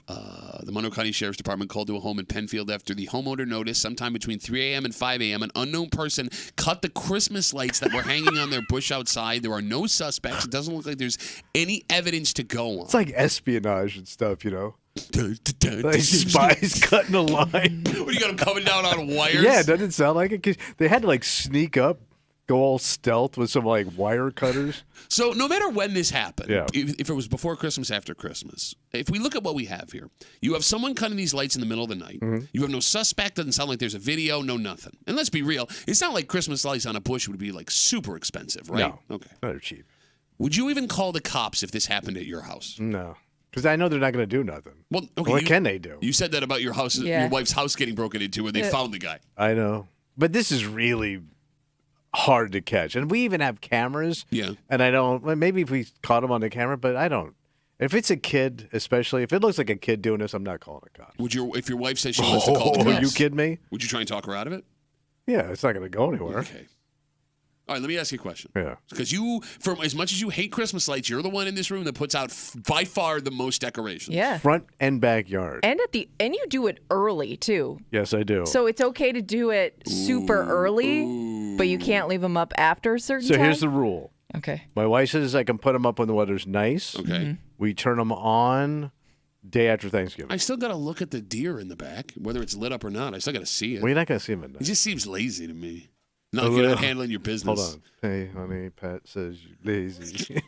You're a lazy ass woman. From what I understand, you got to be tight. That's what I heard. Tight. Yeah, Look at my tight. hand. Look how tight it is. Yeah, fist. Look at the hole in my hand. Look how tight that hole is. No, I mean, all right, let me ask you this question. So let's say some kid, as you said, comes, clips the wire Kid, yeah, on the bushes, right? You and your wife are trying, the cops come to you, they go, listen, we caught the kid. We're going to leave it up to you. What punishment do you want? It's you and your wife. What do you want? I don't know.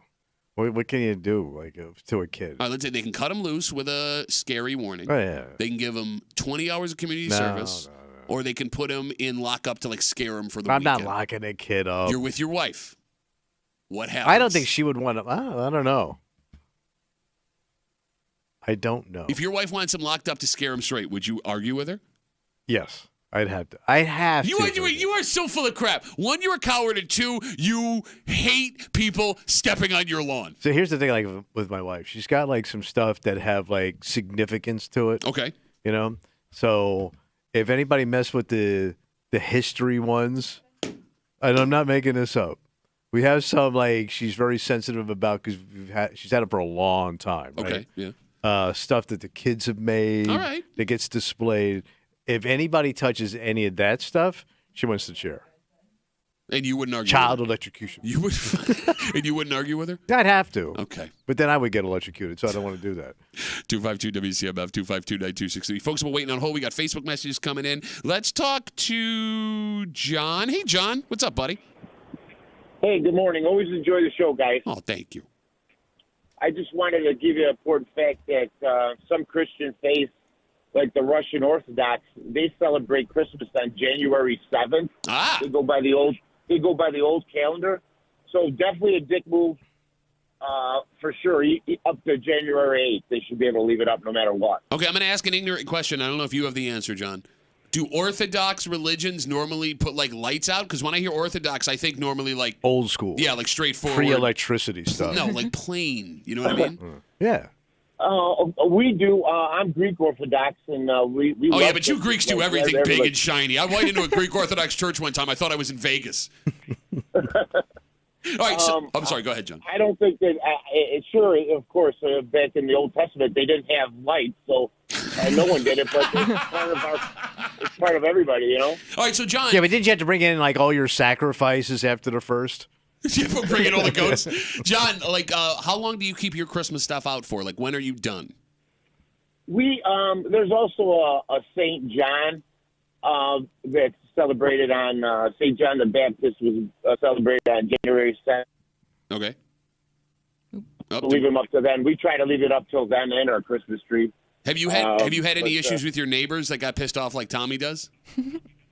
No, never. Yeah, but you probably live in a Greek neighborhood, so it doesn't even count. What's a Greek neighborhood? Every neighborhood that looks like that. By the way, every neighborhood's a Greek neighborhood now because there's Mediterranean restaurants every 15 feet. True that.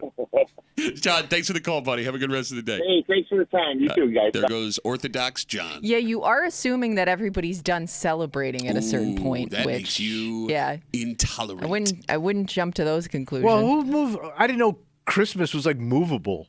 What do you mean? Like I always figured, Christmas this day. First of the year over here. No. I didn't know like the Greeks and the Russians are pushing it out into the new year. Well, there's like Little Christmas too, right? I don't know if people celebrate that. I thought he celebrated Little Christmas.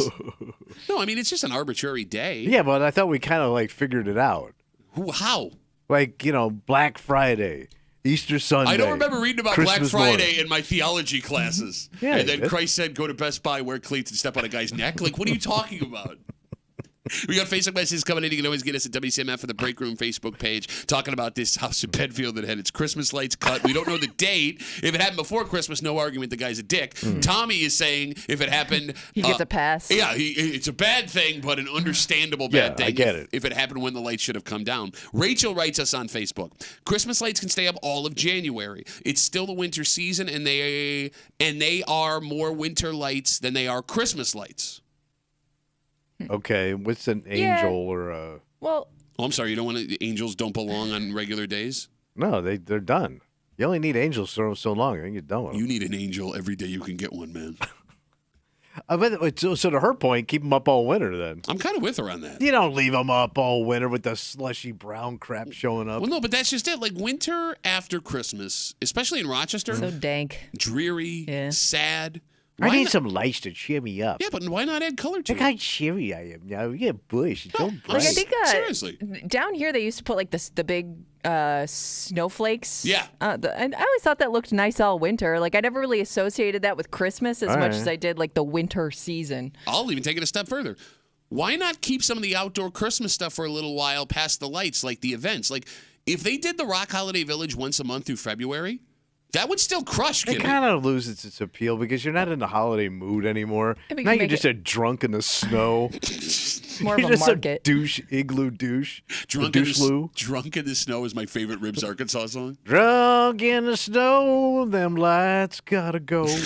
No, I mean, you look like an idiot. And there's no ambiance to it anymore. What are you talking there's about? no Christmas music left. We have to do Christmas You just music. play music. What are you gonna do now, It'd be more man? of like an outdoor, like a winter market. Yeah, you can Because still people still go ice skating and stuff. you can ice skate. You still want to drink and have beer. You can still have the food trucks there. I mean, it's I think it something loses to do. its pop. Okay, you don't like going to it anyway. No, but I think once the holiday's over, you lose that holiday pop. You're done, man. Pop, keep it tight and go pop. Yeah. And everybody, once the holidays are done, most people want winter to be over with because you want to get to summer. No, I understand, but that's not how weather works. Right, but I don't want to be reminded that I got 3 more months of this crap. I want to start thinking about fun in the sun, baby. 252. I want to live. 252 WCMF. Tight. 29263. Let's talk to Ben. Hey, Ben, what's going on, buddy? Not much. How you guys doing? Good, man. Buddy, good to hear from you. So when you were talking about Tommy going home to his dank little hole and drawing the blinds and everything, the only thing I could picture is Gollum from Lord of the Rings. He's sitting there with his whiskey going, "My precious." Shut up, I don't even know what the hell he's talking It's about. Lord of the Rings. You don't even. But you do look like him. I don't know what it is. Just Google it. Gollum. I never watched Lord of the Rings. Ben, are you a Christmas lights guy? Oh, I love Christmas lights. Do you put them up? When I have them, yeah. When you have them, it's not a head of lettuce. Don't ask follow-up questions. How do you lose your No, lights? I'm getting divorced. See, what did you think he was going to say? For real. Come on, man. So you got the car, she got the lights? Pretty much. Okay. All right. So, Ben, when should the lights come down then? When the snow's gone, is my opinion. All right. There you go. That could be April. Oh, no. Not lights till Oh, April. well, so guess what? I still got my lights up. Too bad. Attaboy, Ben. Not your property. You want to hurt Apparently not your property either. Oh, what a dick! What a dick! What the hell, man? That hurt him too much. Ben, have a good rest of the day. Thank you. See you guys. Can't even do anything to Ben. He lost a manger from child support. We got more Facebook messages coming in. You can always get us at WCMF for the Break Room Facebook page. Again, if you're just joining us, talking about a story out in Penfield, between 3 and 5 a.m., somebody cut the Christmas lights hanging on a bush outside somebody's house. Somebody called the Monroe County Sheriff's Department. There's no evidence, it looks like. There's no suspect. You would have no way to figure out who did this. A thief in the night, as the Bible would say. You got it. We had asked, would you call the cops? Bill writes, when someone is on your property without your permission in the middle of the night, you call the cops. If they vandalize something, you definitely call the cops. Let the investigation happen, and see if anything comes of it. It's not the worst logic. No, but I'm not lighting up some kid's life doing a prank. You're assuming it's a kid, because I can see you in your mid-30s drunkenly doing this. Yeah, kid. Let's say there's a 35-year-old man. All right, that's different. No, would you want that guy to do... Obviously, the dude's got some problems. Okay. We got to get to the bottom. So, but if it's some punk-ass 12-year-old kid thinking it's funny... you always I'm not happy about it, but I'm not. You assume every crime is a kid. We're at a liquor store, probably a 12-year-old. You went real young, too. I also drank when I was a child. Yeah, I understand. No, there is nothing wrong with calling the cops when something happens at your house. I understand, but I hate seeing somebody's life ruined over doing something stupid. You're not going to ruin your life over cutting. How do you know this isn't turning the kid bad? Next thing you know, he's doing 20 in Attica. Well, let me ask you this question. Let's say he gets away with it. All of a sudden, he feels emboldened. Next thing he's going to do? Oh, it's bad. Gets a hold of the National Grid. Right. Yeah, well, Saturday, you know what happens with National the kid's Grid. going to get a hold of it. Some punk-ass kids. Let's take a break. In fact, we're going to talk about the National Grid story just after 8 o'clock. Because I don't understand how that works. What do you mean? Hey, you see this thing over here you need to constantly? We're going to take it away for a while. What do you do? They're taking it away so you don't lose it for even longer. But what do I do in the meantime? Okay, we'll get to the story in about 15 minutes. But before we get there, again, the biggest game of the regular season for the Buffalo Bills is Sunday night. You are headed to Miami. A win gets you the 2 seed in the playoffs. You win the division again. Everything is wonderful. A loss could mean elimination completely from the playoffs. So, like we said, good teams tread lightly. You want no distractions. That was a problem for the Dolphins yesterday as Tyreek Hill's house caught on fire. Punk-ass kids, probably. And you don't want to say anything that's going to be able to give the other team billboard material. But wouldn't you know, the first day reporters are allowed in and talk to the Dolphins, they may have done it. Uh-oh. Because the Bills handled the Dolphins in Orchard Park a couple of months ago. Yeah. And it would be very easy for the Dolphins players to say they played great that day. We got to do better. We're going to try and do that on Sunday. Get tight. But one guy did not. He has a reason why the Bills dominated the Dolphins the way that they did. And it's the funniest damn thing you'll hear all day. All right. We'll tell you what it is next to the break room. 96.5 WCMF.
It's days like today where you realize that maybe Bills head coach Sean McDermott doesn't get enough credit. Okay. Because he is Mr. No Distractions.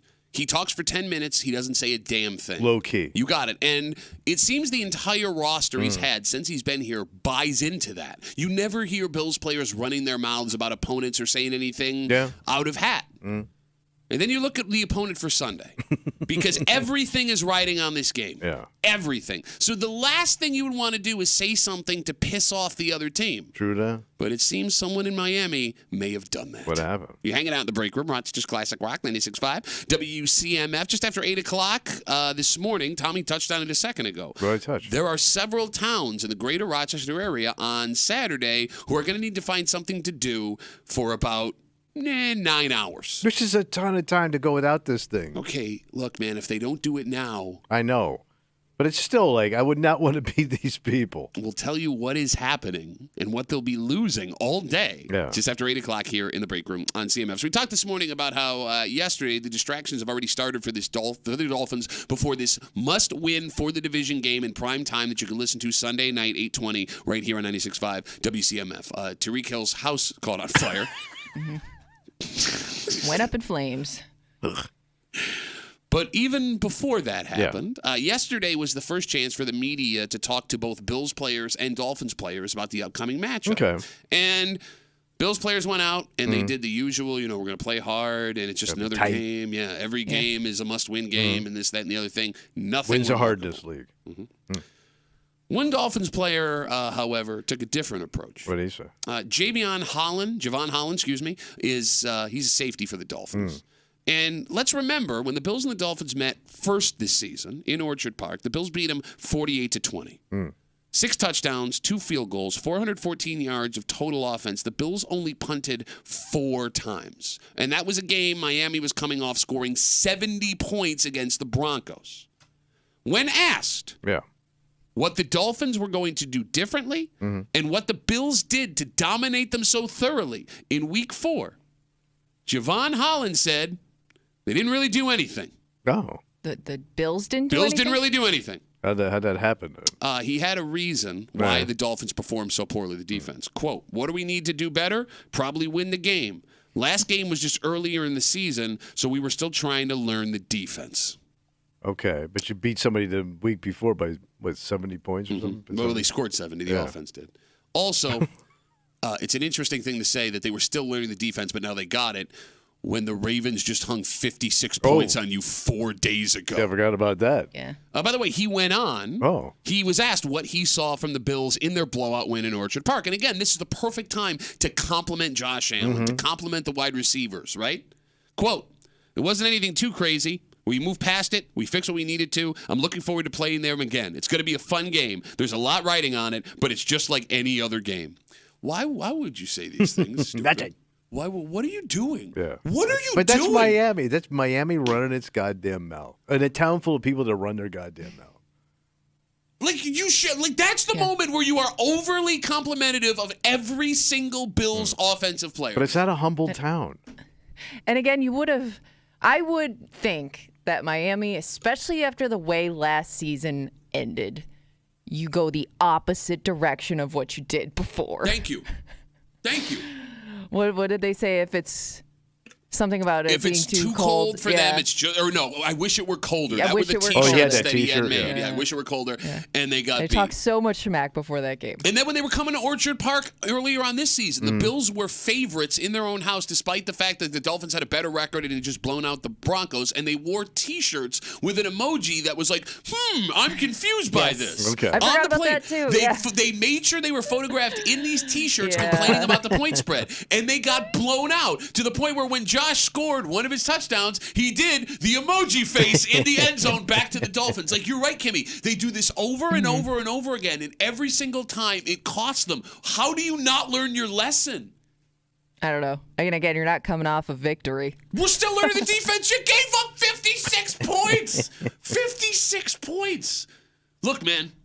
Stuff like this makes me so much more confident as a Bills fan come Sunday. All right. Because these two teams are very different in the way that they approach things. The coach out there, Mike McDaniel, who you like to call... skateboard. Coach Skateboard. Yeah.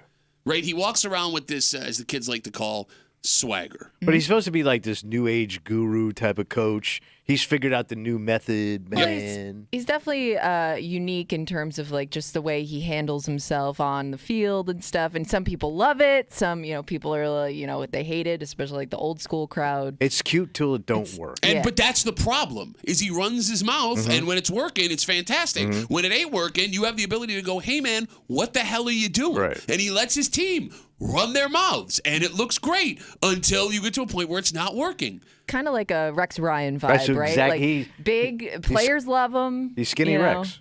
But here's the thing about Rex. You have to have success to really make that work. But here's the thing about Rex Ryan, right? Like as much of a clown as Rex Ryan was when he was here in Buffalo, as fun as he was, the guy did take his team with Mark Sanchez as a quarterback to 2 consecutive AFC championships. He had a great defense. Right. Like there were things to hang your hat on.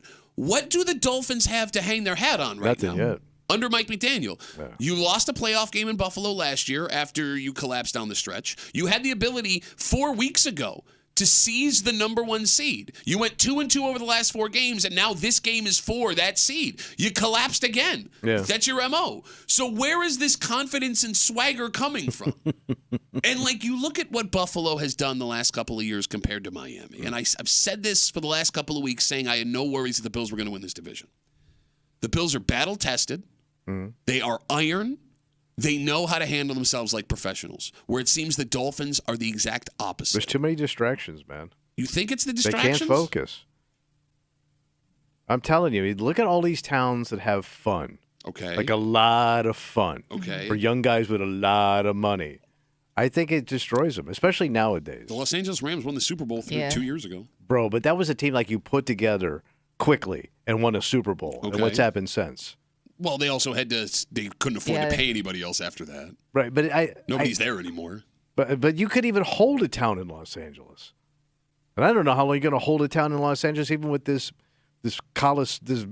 gigantic stadium you built. SoFi Stadium. They made the playoffs. They're back in. All right, they locked up their spot. Look, man, I think Kimmy. The closer we get to this game, the less nervous I am about it. Watching how Miami handles themselves, watching how the Bills handle themselves. The Bills are going on a business trip where it seems like Miami feels like they're owed this division or they're going to waltz in and win. And they got it at home, at night, prime time. But night hurts them too. So, I mean, the reason the Bills lost to Miami last year, the heat, right? Heat can't hurt you if the sun ain't out. Ain't no heat. No. Ain't no sunshine. When there ain't no sun. Thank you. Like, I need this game. I want it to happen at noon. Like, I like waiting until Sunday is going to drive me insane. Waiting is going to suck, but you will know what needs to happen by that point. Oh, yeah, because everything else, this is it. This is the last game of the season, right? You're right. There's no Monday Night Football game. Oh, we were talking about the scenarios that could happen. If the Bills win, they're the 2 seed. It's arguably the easiest route they'd have had to the Super Bowl since McDermott. They've won the division. They can be the 6 seed. They can be the 7 seed. They can be eliminated. And I had asked a question Tuesday. If you, Kimmy, could have a guaranteed spot for playoffs at 7 and the game wouldn't mean anything, would you want that? Or would you want all or nothing 2 seed on Sunday? You guys both said you wanted all or nothing 2 seed. Yes. I disagreed with you guys. I'm on your side now. As a fan, especially. Yeah, you want to win, man. Well, no, I obviously want to win. But, like, my fear was the Bills have won 5 of their last 6. They've been to the playoffs in the last 4 weeks, essentially. Are they going to run out of gas? All right. But watching what's happening here, it just makes me... I think they're peaking at the right time. I feel stronger and stronger. All right. Every single day. Put me out there. Give me a helmet. Let's go. Come on. Come on. So, and I also saw where some of these quarterbacks aren't playing. Yeah, because their teams aren't playing for anything. So the Ravens, who we need to win against Steelers. Pittsburgh, on Saturday night. Lamar ain't playing. Lamar ain't playing. Tyler Huntley is, but he can play, and he's a free agent after this game. So this is his audition to be a potential starter somewhere else, which is good for Buffalo. All right. I mean, I do Why think... ain't Mahomes playing? Because they've already locked it. They can't go anywhere. They've locked up their spot. They're the 3 seed no matter what. Okay. And there was somebody... Oh, and Joe Flacco's not playing. Yeah, the Browns can't go anywhere. Joe Flacco's 137 years old. You don't want to risk him getting hurt.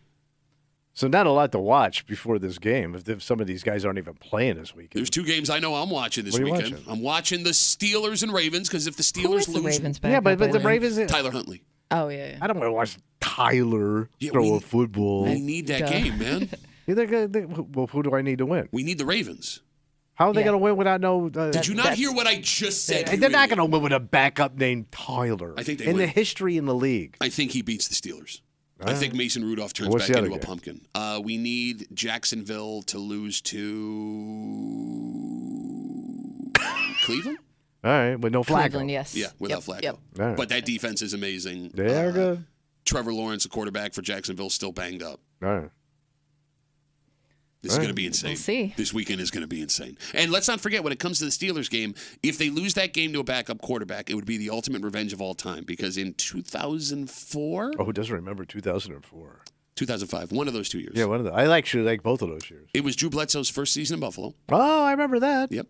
The Bills had a home game. All they had to do was win at home against the Steelers' backups to lock up a playoff spot. Oh, what happened? They lost that game. Oh, Drew. You think it's Drew. revenge for 2004? I never forget anything. Apparently. Ever. You know, I can't. petty, I don't. back. petty man. I don't know what happened in 2004. I can't remember any of it. It was a good year. It was a year a handsome young man walked out of the halls of the Aquinas Institute into the world. Is that when you graduated? 04. My God. Punk ass fat boy. That's Full what, of pork and religion. that's what it said underneath my yearbook photo. Punk ass fat boy. Let's take a break. I mean, I would think a guy like you would be able to handle this for this long on a Saturday. I can't. Who can't? I need it. You sound like a spoiled bitch right now. I- You sound like a everybody is spoiled. Ass bitch. It has to be done. And in I fact, know it It's does. nice knowing it's coming so you can prepare, right? Yeah, to a point. You can. And if you got kids and stuff, Yeah, that Look, would- they specifically picked this day to make people as comfortable as Saturday? possible. Yes, and I'm going to tell you why. A whole bunch of towns in the greater Rochester area will not have electricity for like 9 hours and you think that's cool? on purpose. I don't think it's cool. What am I think doing with my food? How am I eating? We'll get into it. We'll do it next. Live. Here with the Break Room on 96.5 WCMF.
We take this so for granted. What's that? That this scenario, over 7,000 people locally are facing on Saturday, has never even crossed your mind as a possibility. Right.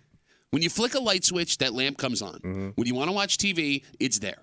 And short of a massive storm, there is no excuse for it not being there. Thank you. So what the hell are multiple communities supposed to do when you're without this all day long? Good luck. You're hanging out in the break room, Rochester's Classic Rock 96.5, WCMF, just after 8:25, 8:30. One of the old guard of Rochester businesses, and they made an announcement yesterday that's not good for their employees. Oh.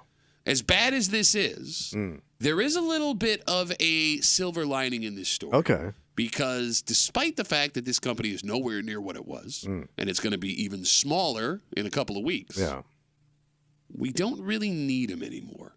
Okay. I'll explain everything just after 8:25, 8:30 here in the break room on CMF. So this coming Saturday, about 7,300 residential and business customers of National Grid Electricity will be without power from 7:30 in the morning until 4:30 p.m. God damn. Can I do a quick sidebar? Yeah. Here's how stupid I am.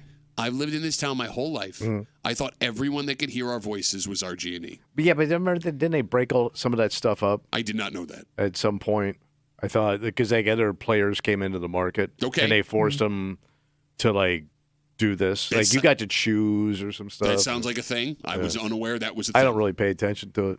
So National Grid, the company, says they need to make an urgent repair to poles and transmission lines, something they discovered during a routine inspection in November. They say if they don't do this now, a storm hitting, something like that, It's going to cause a bigger problem later. a much bigger problem, Yes. and it would take much longer period of time to fix it. So some folks that live in Avon, Caledonia, Lima, Livonia, Bloomfield, West Bloomfield, Henrietta, Honeyway Falls, Mendon, and Rush will have no electricity Saturday from 7:30 a.m. till around 4:30 p.m. And you're freaking out. Not only for because I just thought of something. Oh, no. A light went off in my head because I have electricity. Think if you have a business. Okay. Like your boys at Mendon, the grocery store. So you must have saw the same story I saw last No. night. Okay. I just came in because those are your boys out there. What do they do for 9 hours? I believe it was 10 NBC. Put all Went the out- meat in the parking lot? Why, your mom's going to be there? Is that what they're calling her now? The parking lot? They spoke to the owners of Honeyway Falls, Mendon Meadows. Yeah, he's not Marketplace. happy about it. He loses money, man. They won't be able to open until 5 on Saturday, and they say they are bracing to lose 90% of their revenue from that day due to the power outage. That sucks, man. That's the understatement of the century. And you got to keep everything at the temperature it needs to be. Like, what do you do with the freezer Yes, stuff? they are clearing the cases on a truck. Fortunately for them, Man, that's Mendon, big money he's got to spend. He's a small operator. Honeyway Falls is a sister store in Mendon that will be opening, and that is in RG&E territory. All Will right. remain open. That's in RG&E territory, so they can move stuff over there to keep it cool, and that store will be open so people can But go that over there and costs shop. these guys money, man. That is not a happy camper. Look, I understand, but the other side of that is if a Something grocery did store happen. in a storm loses power I for know. multiple days, now you're out millions of dollars. I get it, but it still sucks, man. If you got kids, what do you do all day? But here's How do you the feed them? the good thing is that it's something that you know is coming. You've had time to prepare for if Like you what? are somebody. How do I prepare for cold water? I got no hot water to take a shower. I You got to go wash to your my hands. family's house for the Yeah, day. I mean, That's Go to a what I friend's want to house. see. it's better than a surprise, right? They've also set up shelters in every area where this is happening, so if you have nowhere Shelters to suck. go... Oh, my God. The phone number is 252-WCMF. Until you're caught. 252-9263. I agree with you. This is a massive Man, inconvenience. no coffee, no cable. You can literally no drive Netflix. 10 minutes away. Where my Netflix? Where they have RG on your phone 10 You minutes may away. have a generator at your house. I don't know how common that would be. You did make fun of everyone that gets generators, and now look who's Yeah. I ain't got freaking no the F out. generator. Oh, by the way, what do generators run on? Gasoline. Gas and oil. Wait, were you going to say generators run on electricity? I didn't think about it for a Why minute, would Pat. I run a generator during a power outage if there's no electricity? Is it like extra electricity? I don't know how it works. Well, check it out. I got double electricity. The only ones that are going to be laughing are these solar dicks. Well, no. I mean, Solar dicks got it made. Can I ask another ignorant question? I'm being serious. You know, it's dreary in the wintertime. How does the solar panel collect sun? Not very well. Well, no, I mean, but does it- Maybe you can't run as much Does it during get that affected? time. I don't I'm know. asking sincerely. So I don't we know. got one neighbor that has it. Okay. And he's got the whole roof covered in these things. But to your point, it ain't been very late out lately, so I don't know how much sun you get off of them things. All right, so look. But You're right. It's wintertime. all your luxuries are gone. The high, well, and the necessities too. Look, the high is 35 on Saturday. There's a 35% chance of snow. You can't go outside, and some people that have electric furnaces, right? That's you gonna also be a have to problem. you also got to be careful that your pipes don't freeze, which means you got to drain all the water in your house. Okay, or you could just run it at a drip. You can. The easy drain all your pipes, or just slightly. But that doesn't turn on always the water. solve everything. Okay. You'd have no TV, no internet router. Your phone's going to die before you can charge it. You got if you're nothing. on there. If you have tankless water, you will not have warm water while you're in the house. Mm-hmm. It sucks. Then you got football. You got all those football games to You have watch. one football game on Saturday. You sound like such a spoiled ass bitch. College right basketball I want to watch. now. Really? What game you watch on Saturday? Villanova looks pretty good. Villanova. Who's their coach? Raleigh Massimino Jr. Kimmy doesn't know who Raleigh Massimino is. You don't know who Raleigh Massimino is? Coach. Oh, for God's sakes. He was a headliner. That guy was so funny. You sound like such a spoiled I am spoiled. ass bitch. Look, I'm an old American man. I am spoiled. oh my I get God, it. that doesn't give you the ability to I've had sound a Like you're but it's complaining a about God- something that's not gonna affect you. Like It's you're in the complaining for other Constitution. people. It's Like that part is of a new the level of 15th complaining. Amendment. What's the 15th Amendment? It's a God-given right that I get electricity. Okay. God said it. But wouldn't you be pissed if, let's say, something did happen down the road, they never fix this, and you'd be like, well, why didn't they do something about this? That's They exactly knew there who was he a is. problem. But hold on, hold on. There was a problem. You wait till Dow because this probably could have been fixed, in increments earlier. But you wait till you got to shut the We whole don't know damn that. thing We have down no idea if they can do that because in they let it increments. go. So let's- you'd rather be inconvenienced more days for shorter periods of time? Yes, No, you wouldn't. 10 minutes. You would No. not. 10 minutes. Dead There you power. go.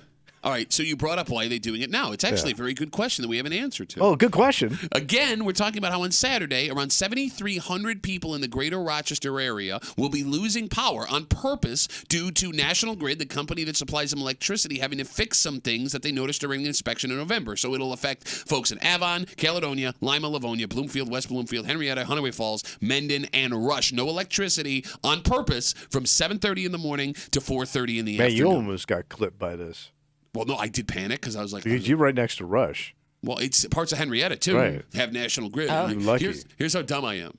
The bill says RG&E on it. Yeah. I still went and Googled to make sure I was going to be I okay. would still, Just yeah. checking. So you asked why are they doing it Saturday?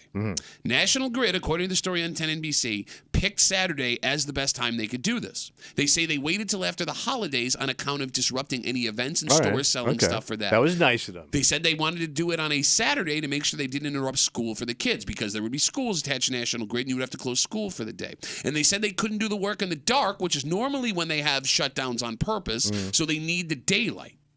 All right. They thought of everything. They All tried right. to make this as painless as possible. And it still sucks. There is not a single person, short of folks that cannot leave their homes, that's a legitimate concern, which you have not brought up yet. Right. It's all been about coffee and phones and Netflix. stoves and Netflix. And the Villanova game. You will have you will have a family member or a friend that will take you in for a couple And hours. that always sucks, You can man. go to the mall or go shopping or go do something like that. I'm already broke from the holidays, You and I've can- already bought everything. They're out. Go to the mall. Go to a friend's house. Yeah. It's like you're a refugee. That's what it is. It's right. I got refugee status. Okay, look. Go to the shelter. Between what's happening in the Middle East and between what's been happening in Ukraine What and happened there? all the news that you watch, Yeah, but they got power. They keep blowing it up. how do you sit here and complain this hard over 7:30 in the morning to 4:30 with no electricity? I'll tell you. Listen, I know you were born in squalor, and I know you lived a lot without electricity There were 2 nights where we had no electricity. that you knew about. Well, you think my dad paid the bill before 7 a.m.? Yeah. Go. No, but you've done without, and God bless you. It made you who you are. I've never had to do without, so I don't want to do without. You don't have to do without this.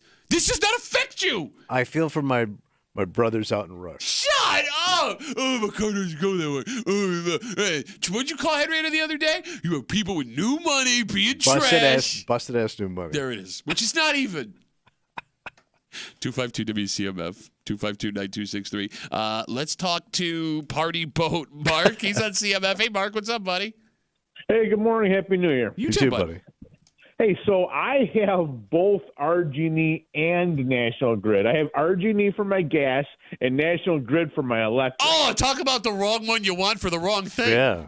Yeah, no kidding. I'm getting taken every which way. You sound okay with it, though. Mark, so what's your plan then on Saturday? I'm going to get my generator prepared. Thanks for you guys are very informative this morning. Wait, you didn't know this was happening? No, I didn't know anything about it. All right, hold on. Where do you live? I live in Clarkston.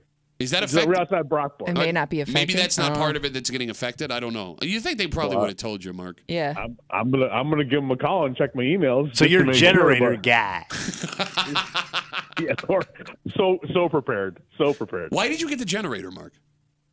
I got it years ago, back in 2014 when the power went out, and I never even used it. I was in the middle of hooking it up, and my power came back on. So I went down and practically. So you don't have like one of those cool ones that's just on the side of your house, like you don't touch That it? just kicks on. Not yet, but I'm you got looking one into of it. you got one of them busted ass ones like Pat's dad had. He did have that one. Yeah, pull the cord 19 times. But how much? It's how a long, gas generator. Yeah. How long does it take? How long till it runs out of gas? 4 hours. It runs a long time. I've never really used it, but I mean it does run a long time. It runs a long time. I've never used it, but it runs a long time. Well, it's got one. It's like a lawnmower. Yeah. If you turn on a lawnmower, it's going to crap out in 4 hours. You're just saying numbers. Yeah, by the way, you you've have no never mowed idea. a lawn for 4 hours, you idiot. No, the gas. What are you mowing Arlington National Cemetery? Mark, good luck this weekend, buddy. Thanks for the call. I appreciate it. See you later. All right, listen, if you have National Grid, again, I don't Get know if ready. it affects. Shut up for a second. I don't know if it affects all National Grid customers. You should check into that. I'm assuming, Kimmy, the folks that are being affected by this I National think they Grid do their best to notify. Yeah, I'm sure you got an everybody. email or a robocall or something. I'm sure they did all of it. Email, call, letter to your house. Emergency. There are going I to be think all your neighbors would be talking about it. but there are going to be people who don't know. Mhm. It's just how the world works. Yep. You wake up and you're going to, what the hell is going on here? The other warning now that Mark brings it up, because there will What's be that? people that use generators. Don't use your generator in your garage or your house. Yeah, you got to put it outside You'll because of the die. exhaust. Yes, you will die. Do not do that, because every year when power goes out, somebody dies because they want to keep the generator in the house. And the first thing you need to hook up is your mother-in-law's oxygen tank. So cold. You know, that brings up another great question. What? So let's say you don't have a hard line into the house for electricity, and you can pick 3 things in your house to power. For This was those, always the debate. Your grandmother's oxygen. no, say grandma's not there. Right. In your house, All right. 3 things. What are you keeping on? Well, you need your furnace. Okay. I don't know. If Electric that's good. furnace, we'll count that. All right, let's say your Say furnace. furnace is gas. All right. So fridge. Okay, refrigerator you're keeping on. Number one. Okay. Your stove. Well, you don't need a stove. Well, I want to eat. You can make a I cold got 3. sandwich, man. Cold sandwich. So, wait a minute. Is my hot water heater? Let's say you got a tank. You got a tankless heater? No, but I have a hot water. But I think. Hot water heater's gas unless it's tankless. But how does it come on, off and on? I don't know. I don't Why are you know. asking me I that don't question? know if it's Why- plugged in or not. All right, here's how I'm going to You go. don't, wait a minute. You don't know if your water heater is electric or not. I think it's gas. It's got a pilot light, but I don't know if it kicks in, like it tells it to start making hot water if it needs electricity. You want to come at me about not knowing how to have a house and you don't know if your hot water heater would keep working. All right, I got. All right, I need my TV. TV. Okay, so that's 1. I need my fridge. Okay, that's 2. The stove's gas, so I could pass on that. Okay, Toilet. toilet. You got an electric toilet. Here's your problem, idiot. Because you factored in TV, you're thinking with your old brain. My router and stuff. Okay, well, that's 2 things. But it's all plugged into one thing. Oh, are you sure? Oh. You got to plug Yeah, your 'cause TV I would in, need, and you like, got to the plug your internet, router in. yeah. So that's 2 right there. Be get one of those splitters. If you watch, if you're gonna, and your generator explodes outside. If you want to watch streaming, you have to plug in both your television and your router. So that would leave 1 plug left. What is it? Grandma's oxygen. Or my PlayStation 4. Yeah, she doesn't even get the honor of dying for a better PlayStation. Give me 3 things. What are you plugging in? Fridge. Okay. You gotta save the food. But I think would your fridge be okay just being closed for a I couple don't know. hours? It's a good Like, it's question. just I so don't know how cold around long that it house lasts. anyway. You could just hug the fridge, it would stay on.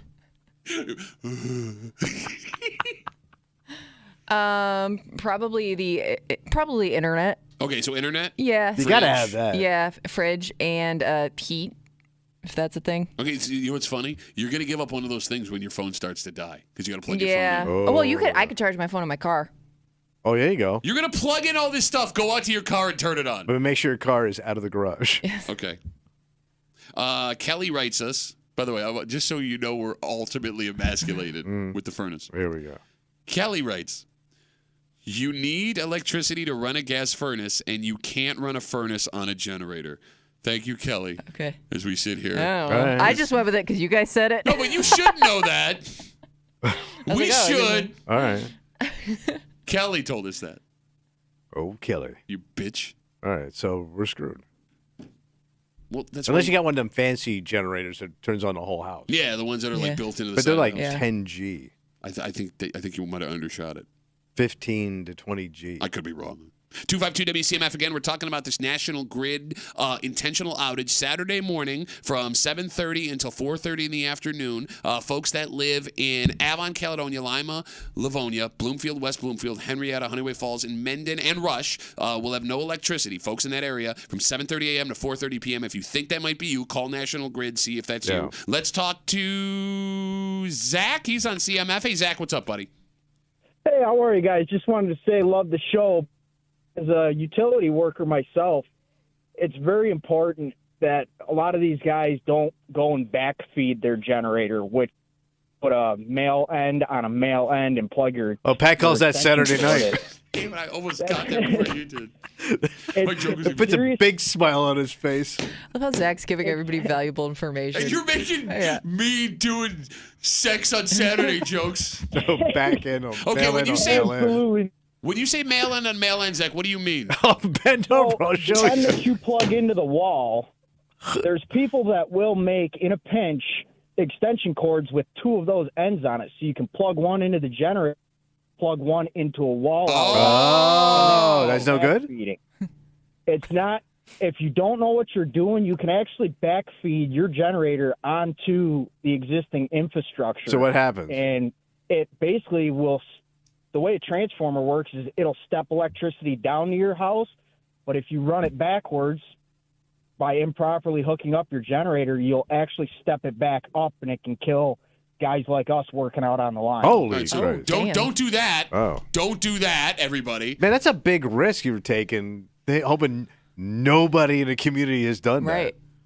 That's why we've got checks, double checks, grounding, and a lot of safety procedures we have to go through before Gotta we be can tight even out there on those poles. on the line. Tight. By the way, hey, Zach, this is your job. You're going out there this weekend. You're going to help everybody out, make sure and you've heard this soft, tiny man bitching that he won't have electricity for 9 hours, which he will, by the way. How does that make you feel as someone going out and doing man work that, I can't watch my Netflix for 9 That's all right. We come to love all our customers. Right, thank Come you. out and bring us cookies, and the ones that want to sit there and tell us, hey, when's it going to be back on? Oh, Mark, I want to bring you cookies, but my 5 hours. my stove's out. I can't bring you no cookies. Hurry up. What would it sound like if FDR said it? Anyway, guys, I got to get to work. Zach, I'm bored now. Bye, Zach. Thanks for the call, buddy. Have a good rest of the day. Stay safe out there. I want to make your cookies, but my legs don't work. Because of the goddamn electricity, I can't plug my legs in. How we have to fair is mail-on-mail connections. He's right. He's trying to keep people from dying, This and is very important information. I and don't you even still know what that. couldn't catch it. If you told me don't backfeed a generator. Well, I'm guessing I somebody have that's no hooking idea up a generator probably knows what he's talking about. I own stuff that I plug in Yeah. that I know nothing about that I just idiotly plug in. Idiotly. I He said idiotly plug idiotly. stuff in. I don't know. I don't. You read the URL or the UL stuff. Here's how much trouble we're in. Uh-oh. Because, Kelly wrote us and said you can't hook up a furnace to a generator. T-Speed on Twitter writes us, you can run a furnace from a generator. I do it every time my power goes out. Some newer furnaces have problem with generators, but when bugged, so he's going to plug his generator. Nobody knows what they're doing. Thank you. That doesn't mean anything. Ask an expert. Okay, let's take a Go break. find Zach. Good luck this weekend, everybody. Hope it works out. This is one of the old guard Rochester businesses. What made Rochester what it was in the 40s, 50s, 60s, 70s. Oh, yeah. And Invented here. Yeah. They made an announcement yesterday that is not good for employees here in town, and this sucks. It sucks really, really hard. However, there is kind of a silver lining in this story. Okay. Not for the folks that are losing their jobs. Of course not. But from a historical standpoint, the fact that this is happening, and it was barely news yesterday, means we've moved on.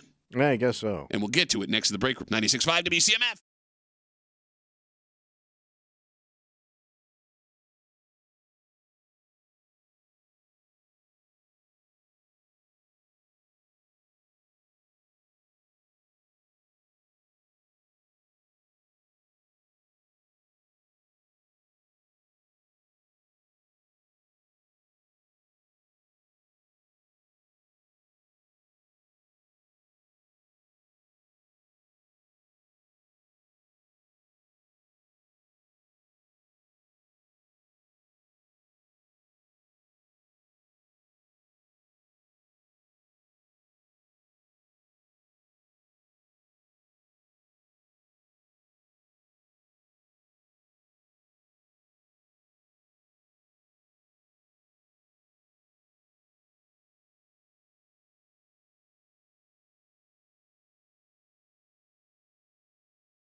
This is bad news for some families here in Rochester. What happened? And it's a stark reminder of how far we've come from old Rochester. But in this announcement, there was also some positive to look at. Not for the folks that are being affected here, but for the greater Rochester area as a whole. Okay. You're hanging out in the break room, Rochester Classic Rock 96.5. WCMF will jump right into the story. Yesterday, Xerox announced they are cutting 15% of its workforce. Damn. So they say in the story that employees of the Webster campus could be affected. It sounds like there are going to be some folks that live right here in Rochester that are going to lose their jobs. And in the statement given by Xerox, there was a bunch of corporate speak about, quote, improving core principles in formation of global business services and execution and revenue diversification. Those were actually taken from the statement. All right. Just words for the sake of words instead of saying, oh, we want to make more money so you don't work here anymore. Yeah. And it's not like that explanation is going to help any of the folks who lose their job feel any better, right? But here's the most surprising part about this story, Tommy. Xerox is cutting around 3,500 positions, which means if that's 15%, Xerox employs 23,000 people worldwide. Which I didn't know they still did. But that is a far cry from what they were. Oh, yeah. In the 1980s, they were employing over 100,000 people. Globally, right? Yeah, in the late 2000s, I believe they either merged with or were bought by somebody where they had 150,000 employees. Yeah. And in 2024, Xerox, one of the monsters of Rochester business, now worldwide only employs 23,000 people. In this story, on top of the kick in the scrot of folks losing their job, it's another reminder of how far we are from the glory days of Rochester business, right? Like, I mean, yeah. I don't know how many they employed here at the top of their game. What was it? Kodak was like 60,000 just here in town. But they had to be close to that at some point. So let's talk about that. Like, Kodak is a shell of its former self right now. Xerox is what we just described. Bausch & Lomb, who moved their headquarters to New Jersey in 2013, only employs around 12,000 people worldwide now. Yeah. It is a far cry from the three companies that gave good jobs to the bulk of our parents and grandparents here for decades in Rochester. And I know there are people listening that spent their lives working at these places, and all of a sudden their pension got snatched away in some cases. Yeah. But for as sad as that all is, in this story, all the information we're getting, there's kind of a silver lining. What's that? It's a reminder that despite losing these three specific massive companies from what they once were and all of the jobs that came along with them, our community is doing well. Oh, yeah, it bounced back, Right? Our unemployment... It made the adjustment. Yes. Our unemployment rate right now is a full percentage lower than the average for other American metro areas. Housing prices show that people want to be here and there's money to spend to buy them. The area is coming alive again with a bunch of different industries, folks that are staying or moving to Rochester to be a part of them. Tommy, for years, we identified as a Kodak town. Yeah. And when that started going away, it really hurt us, and there were some really bad times. Sure. But it feels like, and if I'm wrong, tell me, 252-WCMF, that we've recovered completely from it. Sure.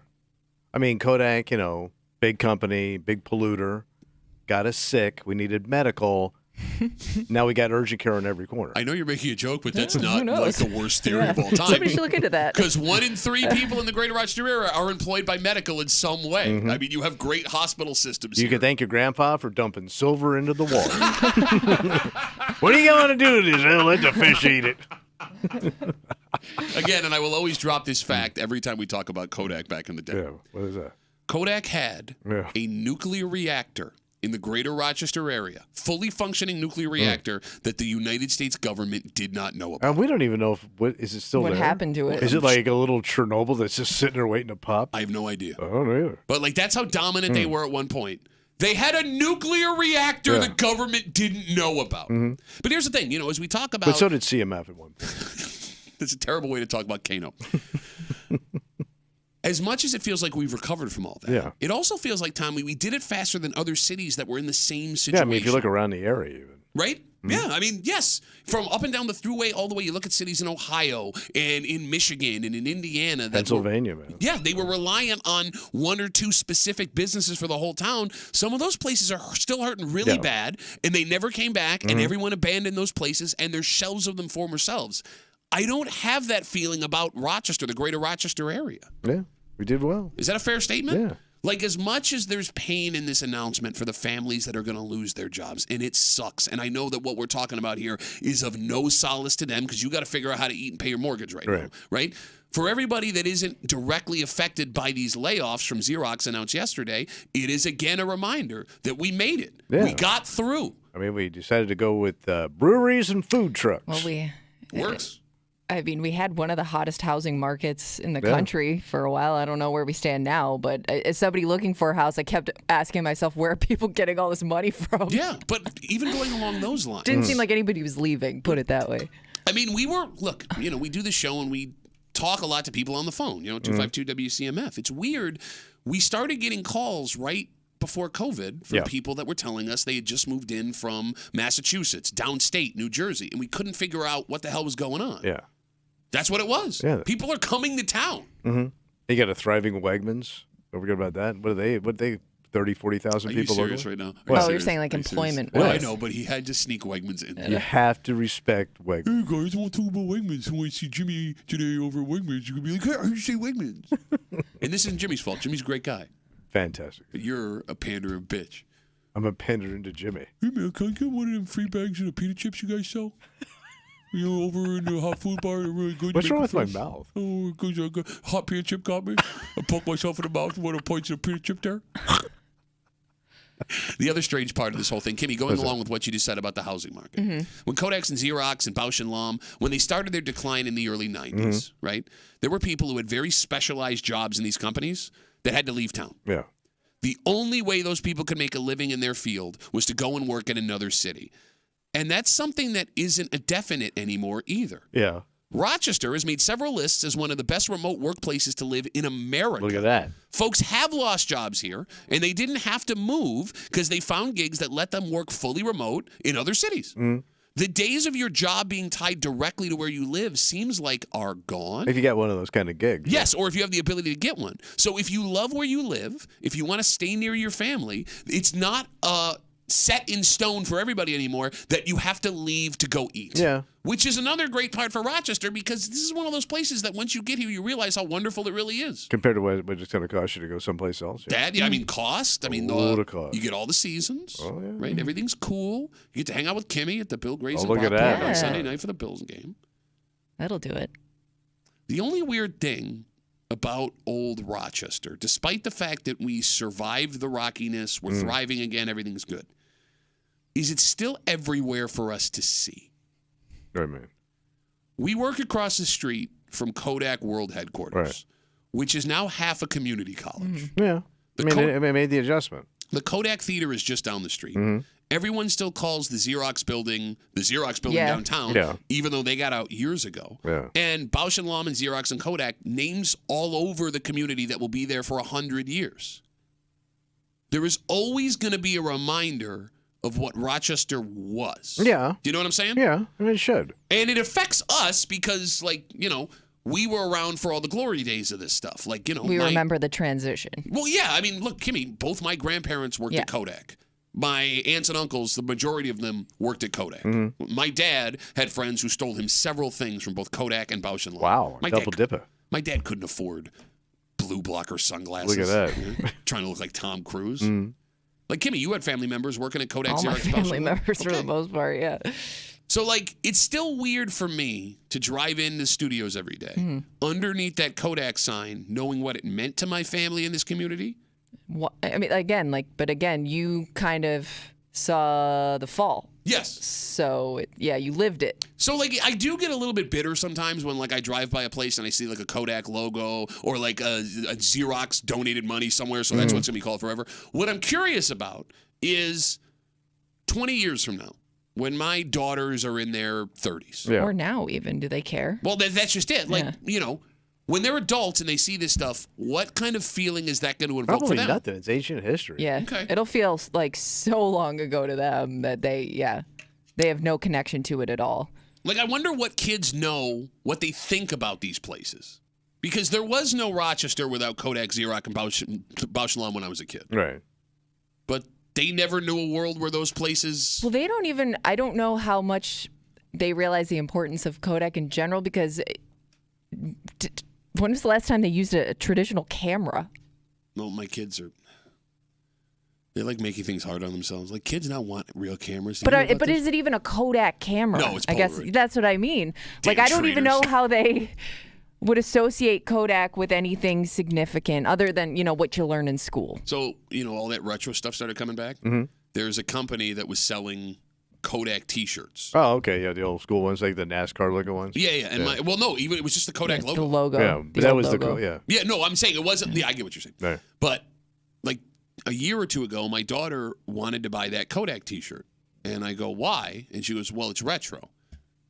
I don't think she knew what Kodak was. I'm not even kidding. No, I think she just saw an old logo and was like, "I want to wear that." We used the products as kids. Not only did our parents work there, you had the products, you had every, the name was on everything. You just knew everything about Kodak, whereas now it's just a picture to them. Yeah. Yeah, I mean, why would it be anything more? I mean, that's not fair to them, right? I mean, to me, it's like it wasn't their world. No, it wasn't I'm their with time, you. I'm with you. No, you're right. They shouldn't. They shouldn't know any of that stuff. I guess what I'm saying is, at what point do we cross the line of a little bit of bitterness? Because look, there are people listening right now who lost or whose parents lost pensions that were promised to them from some of these companies, right? Like you thought you were going to be set for the rest of your life. They made promises to you. Not only did you get laid off or had the opportunity to retire, but this safety blanket you thought you had is gone. And that causes some deep-seated resentment, which I understand. Where does the anger and resentment go away? How far are we away from that? Well, I mean, it's got to be your daughters.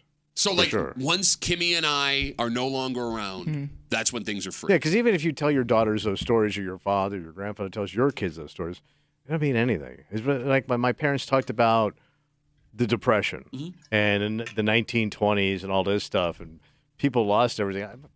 Yeah. I was like, well, how stupid were you? Why didn't you just say? Why would you give those people your money and then they took it from you? Like to me, I was like, I have food. Why didn't you have food? Like, I mean, I know what you're trying to. I didn't know what they were trying to even tell me. I get you. And the weird thing was, with my mother and father, my father had money during the Depression. My mother didn't, which also convoluted the story. You know what I mean? No, you're 100% right. You're 100% right. And I mean, it's a good thing. Oh, it absolutely is a good thing. Your kids shouldn't have to carry that. Past that, that we're probably, at least knock on wood, not going to see a single company that is so dominant that it's going to employ 25% of the greater Rochester area. That lives will revolve around softballs, leagues, and bowling leagues, and all of your friends are the people that you work with. And maybe it should. Maybe it's a safer world where when one thing goes down, the whole community goes in a toilet. That's what I'm getting at. Yeah. Like we're already at a point where it's strange in my head that many people could have been employed by a single business. Yeah, they own the town. Yeah, exactly.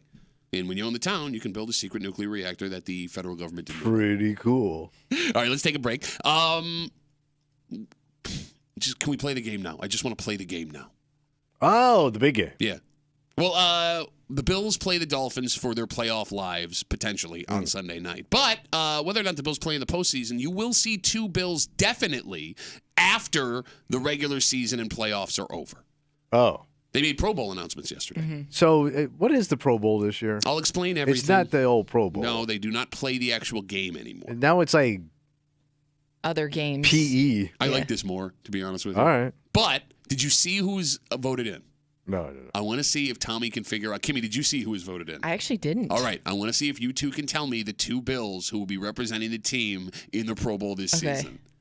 One of them has never gone before. One of them is going for the third time. Okay. There's your hint. We'll get into it next to the break room. 96.5 WCMF.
look, none of what we're going to tell you matters if everything goes south on Sunday against Miami in Miami.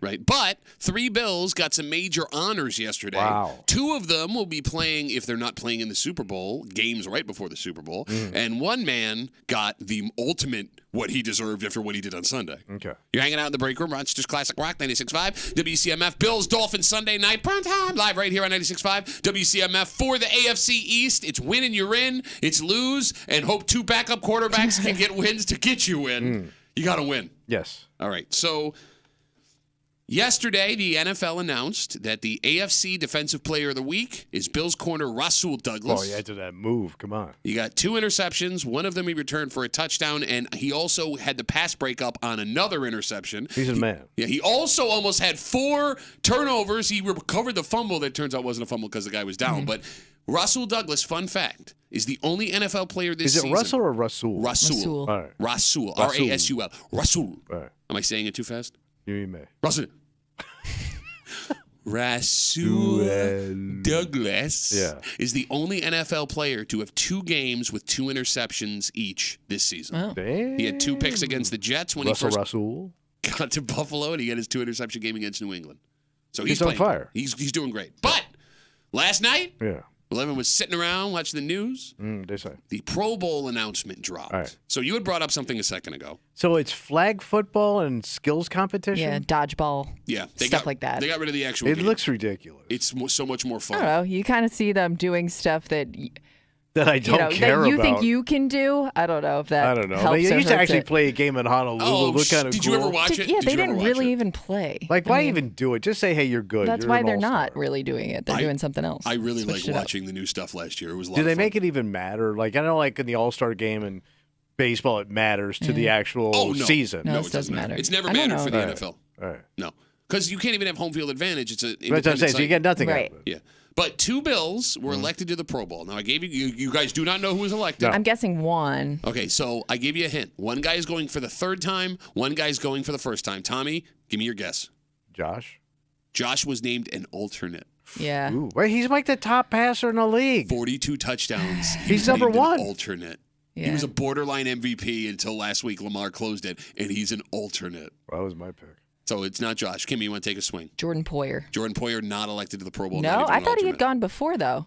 Oh, okay. Then I don't know who's the 3rd time. For the 3rd time, left tackle Deion Dawkins is going to the Pro Bowl. Well, he's kind of I a thought fan he's favorite. been an alternate, though, too. Well, they said No? for the 3rd time. It's the first time a Bills offensive lineman has gone to their 3rd Pro Bowl since Oh, Reuben Brown. Look at that. Damn, I love Ruben. I know you Another love funny Ruben. guy. And for the first time, you want to take a swing at the first-time Pro Bowler? First time. Cooksey? You nailed it. Really? Bills running back James Cook has made his first ever Pro Bowl. He came on strong right when Pro Bowl voting started, which Okay. probably helped him. But he is the 3rd leading rusher in the NFL. He added even more yards catching out of the backfield. The kid, he's on a star. fire. He's Yeah. a star. Fun fact, though, James Cook made his first Pro Bowl a day after his brother was cut loose by the Jets. Ooh, I didn't know I had a brother. Dalvin Cook, Yeah. Oh, He's been around. all right. great running back. He at one point was a big name. Yeah. Well, he got cut. Damn. So That's, like, hey, that's an awkward family moment. Hey, sorry about Hey, what happened. Did you buddy. have me in the Pro Bowl? Pretty sweet, though. So, the surprising story are the snubs for the Bills. We talked about Josh Allen. Stephon Diggs, also a first alternate. Steph had a rough 8 weeks. I mean, that I get. Whatever. Yeah, but they're not using them.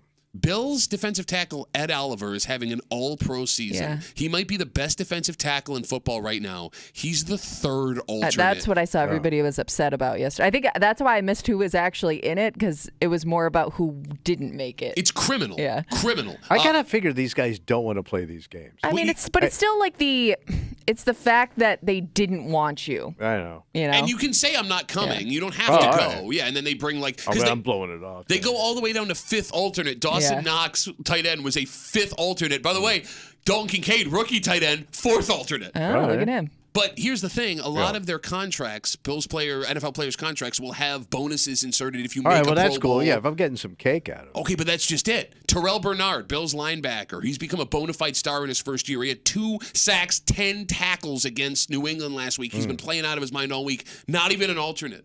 The kid could be an all-pro, and he showed up nowhere in the Pro Bowl voting. It's insane. Yeah. Bamboozled. Hoodwinked. I don't like it. And here's what's weird. based on they do this based on fan vote, based on player vote, and front office vote. And I don't know how it breaks down, but I feel like, Kimmy, the fan vote is weighed pretty heavily. Yeah, because I mean that's who they're doing this for, right? Are NFL fans over Bills players now? I think the Bills hype has definitely died down a lot. Because like for Josh to not be one of the quarterbacks going, Yeah. and he's not going to go anyway because he passed on to go play golf a couple of years ago. Pretty cool. But like, there were 2 or 3 years, Kimmy, where everyone loved every single Buffalo Bills player. Wasn't Josh Allen like the number 1 selling jersey at some point? Yeah, for maybe, a while. Maybe behind Mahomes. I don't know, but it seemed like the fizzle's gone. It's not going to stay there forever unless you start winning Super Bowls. Yeah, because how do you Bills, maintain that momentum? I don't. Yeah, I just think everything about the Bills was so new and fresh at the time. That you were starting to get fans. Yeah, you were starting to get fans outside of Buffalo that are, growing up Josh Allen fans. You'd see like these little kids, out west with Josh Allen jerseys. I don't know if like playing in Wyoming helped that too. Okay. But here's the weird part about like if there was a fizzle for love for Bills players based on how the Pro Bowl broke out, the voting, right? The Bills were still in the most amount of primetime games you could be in this season.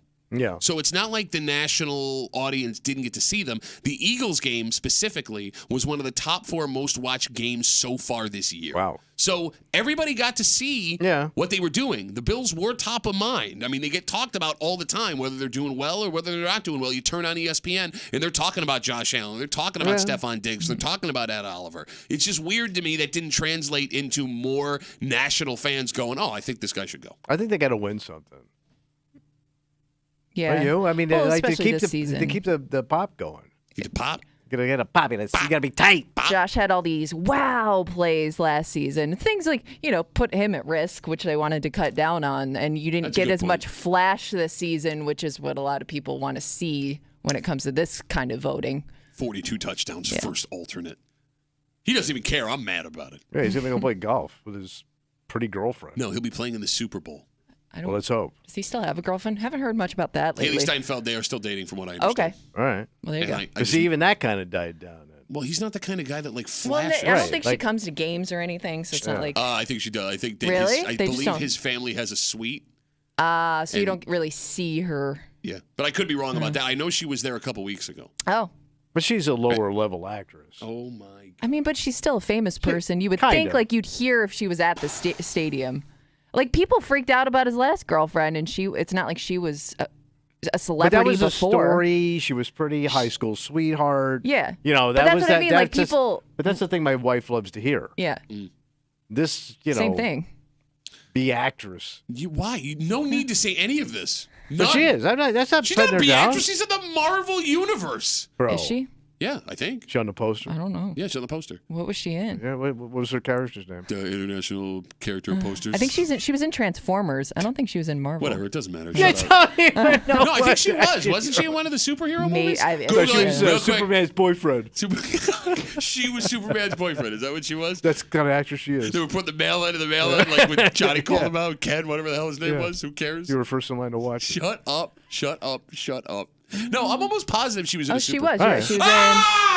She was in the Marvels. That's what I said. Right. Okay, All right. you were right. She coming up. No, that's pretty big. And I think she has a music career too. She does. She's Yeah. also. Well, what's her hit single? It's an international single musician single. Josh Allen, you're so great. I would buy that record.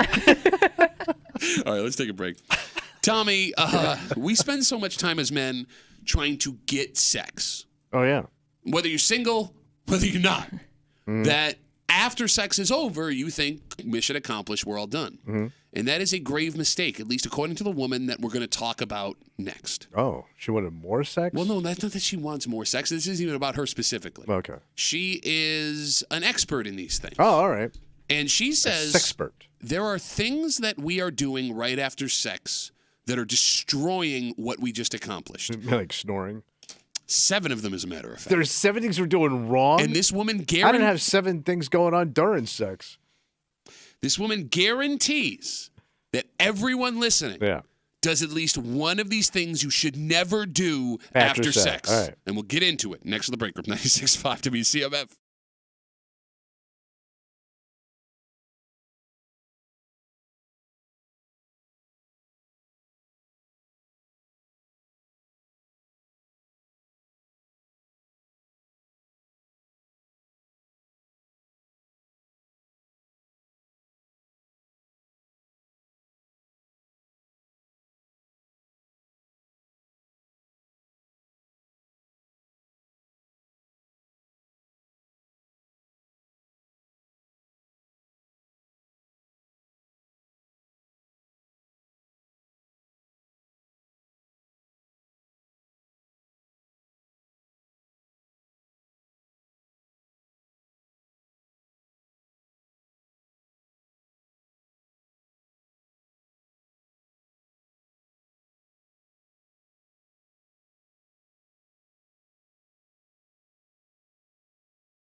Getting sex can be one of the hardest things you'll ever do. Yeah. And that doesn't just go for single folks either, right? Getting your girlfriend, your wife in the mood. Yeah. Sometimes it's like, It's hard. Yeah, it's like Rubik's, what do you call that thing? Rubik's Circle. Cube. Pube. But just because you got it and it's over with, turns out doesn't mean your job is done. Well, the workday's done. There are still things you have to remember and roles you have to play. And that's something a lot of us apparently have been forgetting to do. So what do I got to do? You're hanging out in the break room, Rochester's Classic Rock 96.5, WCMF, just after 9:25, 9:30. It's Thursday, you know what that means. Oh, we're going to bitch it out again, buddy. That's right, we got a Bitch Voice Theater, first of the year coming at you, and an end of an era at Best Buy. Oh. And it's weird that people are okay with this. They're not selling a certain thing? Oh, yeah, they've gotten rid of it completely. They won't sell it anymore. But it's weird that people are okay with this, seeing as how easy it is for the stuff that we think we own to be taken away from us. Oh. Because it's like a backup plan. Yeah. All right. We'll get to it just after 9:25, 9:30 here in the break room on CMF. So in front of us, we have an article. The 7 biggest mistakes you make right after sex. Right. So this is written by an intimacy coach, which is an interesting job to have. Yeah. What are the qualifications for intimacy coach? I don't know. Because it doesn't say she's like a sexpert. She doesn't have a PhD. What's the difference between intimacy coach and like sex therapist? It sounds like sex therapist. You actually have to get like a license for, where I could just call myself an intimacy coach. Yeah, like a life coach. Advice person. Advice person. Sex advice person. But either way, this woman says the moments after sex are just as important as the act of sex itself. What do I do? Well, in this list of 7 things, Tommy, she guarantees that everyone has done at least one of these no-nos after the act is over. I'm guessing it's mostly this is on men, not women. It depends. It depends. Are you ready to find out what we're doing wrong? Hell yeah. All right. Rule number 1. All right. Biggest mistakes you make right after sex. No negativity. You can rave about what just happened. No talking about what wasn't good right after. Why no would you kidding. do that? Okay. Yeah. So here's the thing. Yeah. This seems like something women would be guilty of more than men would be. Maybe, but it's still like right after seems it's a weird time to bring it up. All right, look. You and I know, Tommy, that we would be insane to be like, hey, you know what just sucked? Yes. Okay. But I will admit, I have been with women where as soon as it was over, they look at me and they go, I don't like that. Yeah. What are you doing? Immediately as soon as it was done. I could see, like a woman saying something about your appearance, like you're really sweaty or something. No, but something could have hurt. I don't know if that's viewed as negative. Or something I never that had a made problem with that. No, me neither. But I've heard rumors. But, she could have been uncomfortable about something or something she wasn't into. She could say that stuff. So, no, I would get the sweaty one all the time. Yeah. And, I'm putting in work, sweetheart. What do you want me to do? This ain't my fault. Right. Hey, your back's really hairy. Well, there's nothing I can do about that. What the hell are you doing? What are we... I'm just saying, I would think it's more like these kind of... You're hitting close to home is what I'm saying. These kind of nonchalant comments that she wouldn't view as negative, but you probably view as negative. There was a woman I was with for a little while who would make me brush my teeth right after because of where my mouth had been. Yeah, but it was on her. I think that was my... What was she saying? Thank you. Hey, if you think this is rough for you, think how bad it was for me. Why don't we brush that thing? But after I read this this is why we're doing the article, because after I read the first one, I was like, I don't think people realize that they may be doing this. Okay, and as you said, Tommy, maybe you thought men would be guilty of most of this. That no negativity thing. Yeah, that's straight up woman. 100%. Yeah. All right. Mistake number 2. Right, yeah. No more naughty names after sex is over. During sex? Yeah. So during sex, this woman says, there can be some dirty talk, things said. But when the sex is over and you are lying there, do not call them by those names. Yeah. Do not keep with the dirty talk afterwards. It's over. So I'm no longer a cable man or a pool guy. I think that what she's getting at is more derogatory names that may be used back and forth in the throngs of passion. All right. How stupid would you have to be to think that was still How okay? How awkward of a conversation are you having afterwards? Oh, that was amazing, you dirty bitch. Who's going to say that? Right. Who would say that in the first place? Okay. All right. I think we know some guys that would. 3. Yeah. This is the one that everybody listening to this show is most likely to be guilty of. All right. Don't get right on your phone. Well, yeah.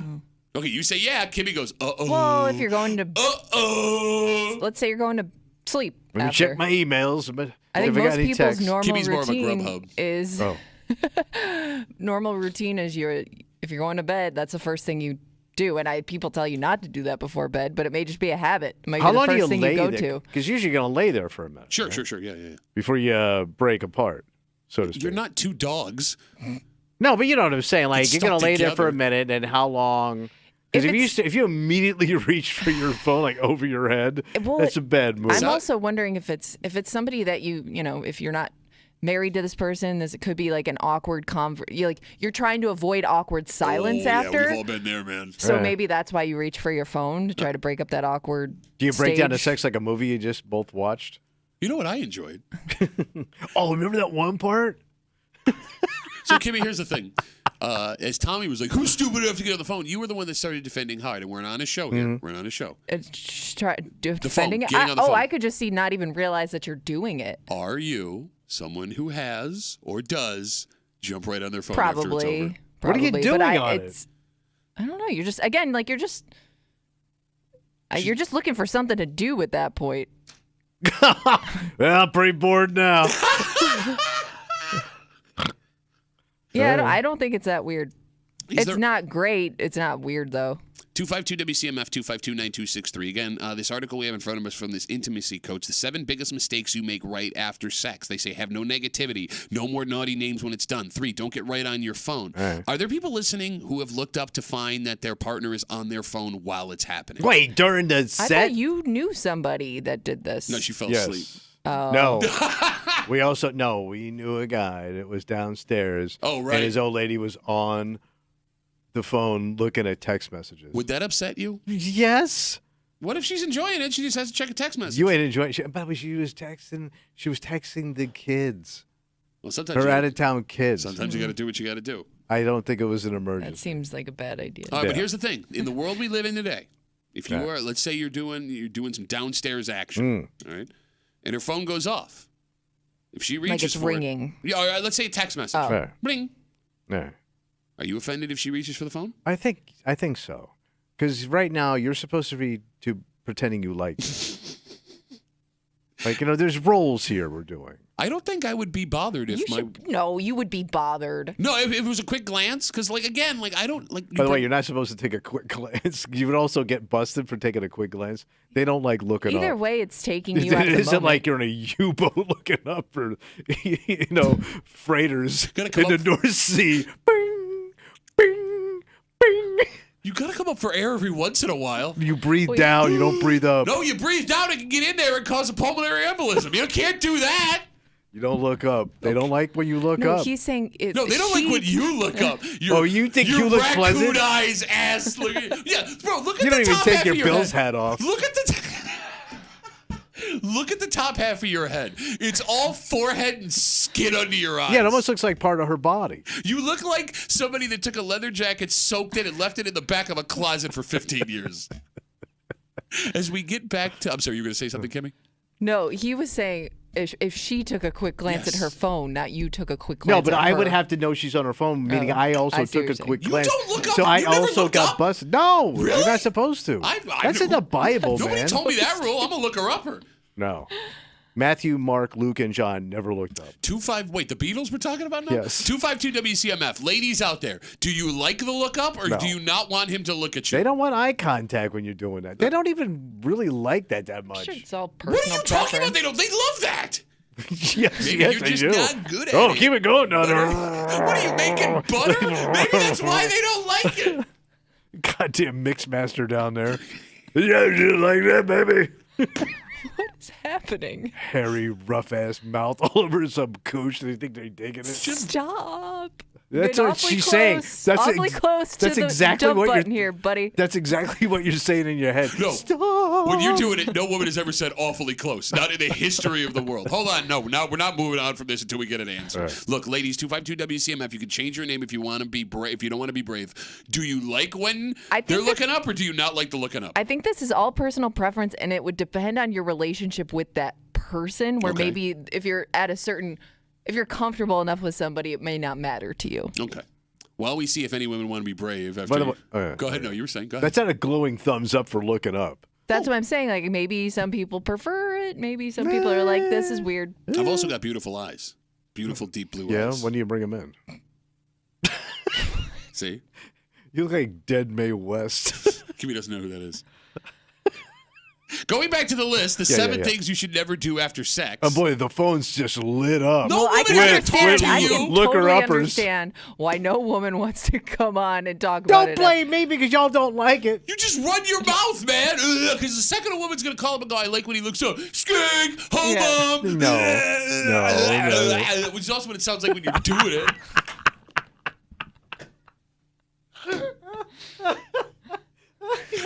As we go back to the list again from this intimacy expert, the 7 biggest mistakes you make right after sex. 4, don't mention an ex. Oh, no kidding. That's a given. Who has done that? Who has done that? But why would I'm you bring an sure. ex up? I guess the I am only way. sure that it would be a mistake, right? Like you mistakenly called somebody. That's the dumbest thing. Yes, I was thinking more as an idiot man going, that was so much better than when Than I was Gina. with Thinking it's a compliment. Gina, thinking- where you were banging someone in the 1970s in Studio 54. Well, I was thinking of a slutty name. Gina? Tina. Oh, Tina. What do you think I I said? thought you said Gina. Same I thought he thing. said cheetah. Gina's and Tina's No, him usually and Tyreek Hill. Yeah, you're getting. they're kind of skanky. Okay. 5, don't talk about chores. Ugh, God, we gotta like get what after you that have to kitchen. do. Okay, here's the thing. If looking at your phone right after isn't number 1 for everybody, this has to be number 1. Right. Because if you are married with kids, sometimes you have to squeeze it in wherever you can. Yeah. And that could be in the middle of dropping kids off places. That could be putting the laundry away. That could be in the Talking middle of about mowing what lawn. you have to do next. Exactly. Like, not everyone has the luxury of spending an extra 15 minutes naked in bed soaking in the All experience. right, we gotta fix that ceiling fan, by the way. She's wobbly. I can't tell you the amount of times where my wife and I are laying, and the conversation immediately goes to what we have to get done next. But it's a buzzkill. They're saying, don't do it. Yeah, but we don't have a choice. Like, if I'm going... What if you pull an actual list out, like out of the nightstand? I don't want anything longer than 5 inches Right. in my hand in that moment. So is this person saying all these things like affect your relationship in general? Because I mean, obviously, like at that point, you're already done, so it's not going to affect sex itself. But it kind of ruins the mood. Yes, I mean, what they're getting into here, and we'll step away from There's the like list an for a second. afterglow of sex. It comes down to understanding intimacy, I think. Because folks do have a hard time understanding intimacy. All of these rules that we've talked about so far, and the rest of them that we'll get to, deal with intimacy. And not the sexual part, but the emotional parts of intimacy. Intimacy. What if I get up and make her a drink after? Like I get you a cocktail or a glass she's of wine. going to need it. Right, but would No, that, for you specifically. I would think that'd be nice. I don't know. Let's ask Kimmy. I mean, yeah, I guess you're doing something for somebody, right? But You're, he's you're gonna making get up them and- feel comfortable. He's gonna get up in and a- get you a drink. He's gonna pour you a glass of That's. wine. I don't think that that's a negative because you're Totally doing. naked, Well, yeah. I mean, Half at that rotted. point, why does it matter? Half rotted. half rotted. You know what always looks romantic to me, and I don't even do this, but in movies they'll do it. They both light up cigarettes. But that's the 1950s. Yeah. They film noir stuff. That's right? what I mean. Like I would. It's. I would never do it. I don't smoke, but I'm like, you know what? That seems kind of relaxing. And dangerous. Super dangerous Yes. because that's Fall how asleep. people, fall asleep and set their beds on fire. All right, so getting back on the list real quick, we'll run down them.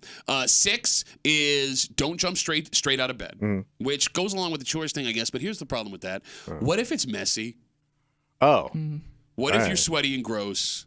What if you want a snack? okay. Because the post-sex snack is pretty common. Kimmy, do Well, that would not go with sit the here and cocktails. lie. Well, that would kind I of don't go know with if the that's a- cocktails and something to nibble on. All right. But are you getting up and going to the kitchen, just hanging out in the kitchen and snacking? You bringing the snack back to bed? How are we snacking here? Okay, look at me right now. And you're coming back with whatever you're bringing back naked. You were just having sex naked. What's I the know, big but like deal? a man bringing back a food naked is pretty Like a- gross.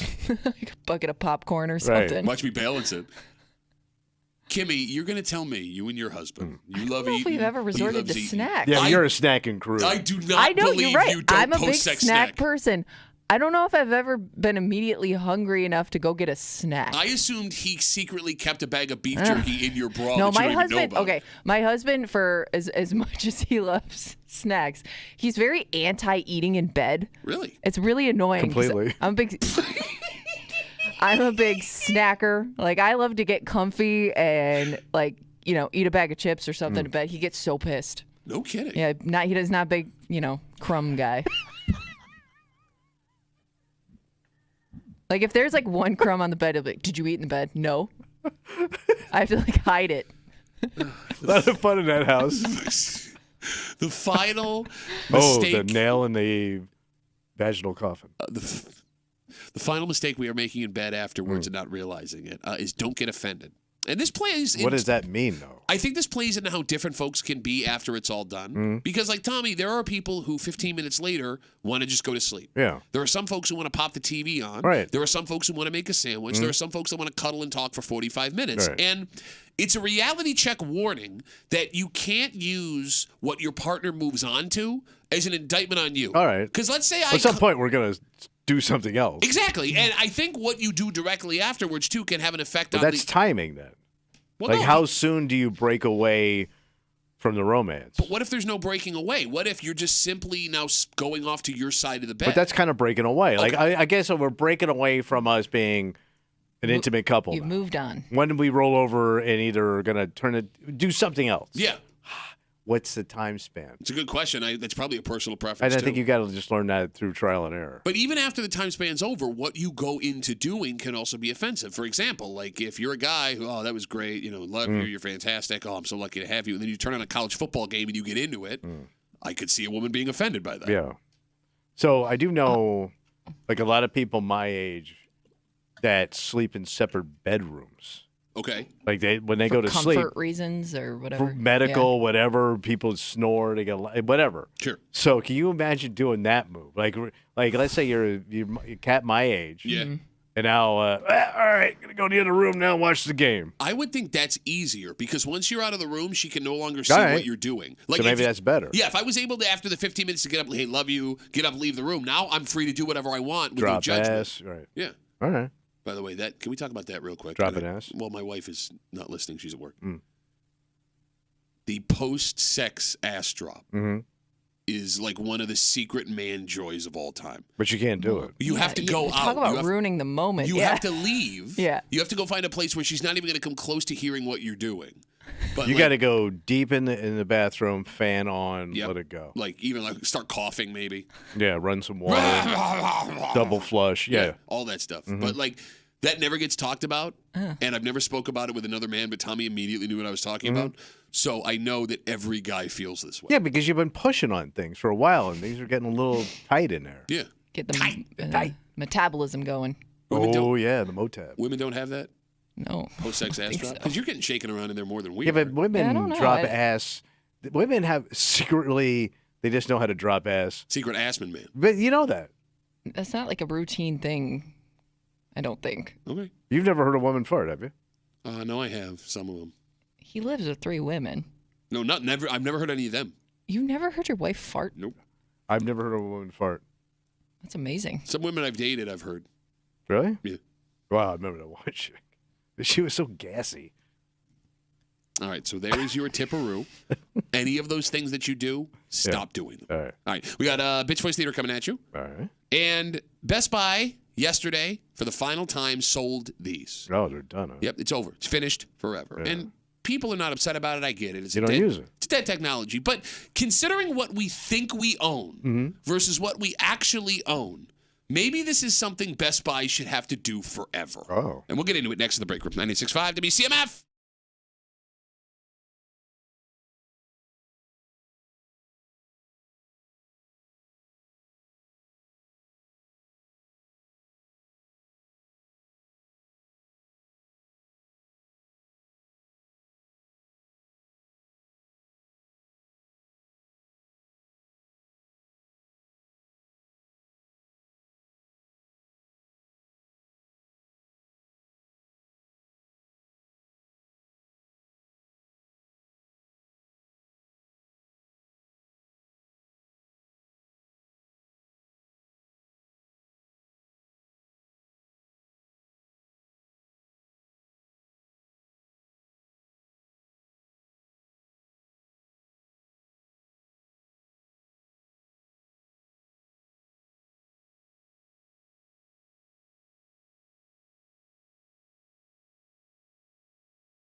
On the surface, it makes sense that this store won't be carrying these anymore. All right, we don't need it. But there's something I feel like a lot of people don't realize.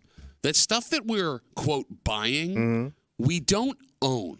Oh. And we've seen examples of places that have sold you things that you paid money for that decide not yours anymore, and you don't have it anymore. That sucks. You're hanging out in the break room, Rochester's Classic Rock, 96.5, WCMF. We'll get to that in just a second, but it is Thursday. When you want to hurt someone in this room, you can't call them short or stupid or have to act surprised when he goes, yeah, for some reason, women don't like when I look at them when I'm having sex. His face right here. As his skin slowly falls down to his nipples.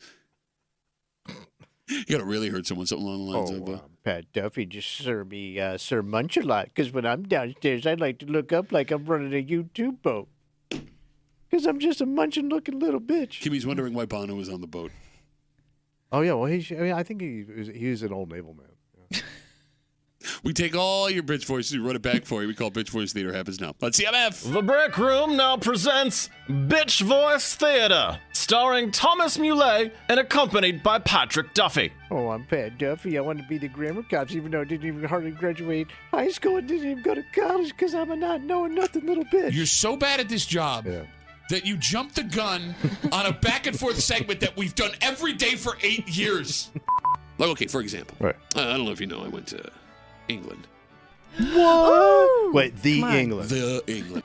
No, like, oh yeah, I'm tough now. I'm tough. Yeah, I know. I know. Scotch died. Oh no, I cried. Oh, look at me. I'm out of this Tommy, and I had no other friends in the whole world, and my only friend died, and I still have his name tag on my keychain because I'm a Scotch-ass, loving-ass, bitch-ass, little bitch-ass. That's 7 o'clock yet.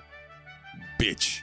Oh, I'm Pat Duffy. I look like I run an illegal dispensary instead of truck stop because I'm just a dispensary illegal running truck stop little bitch.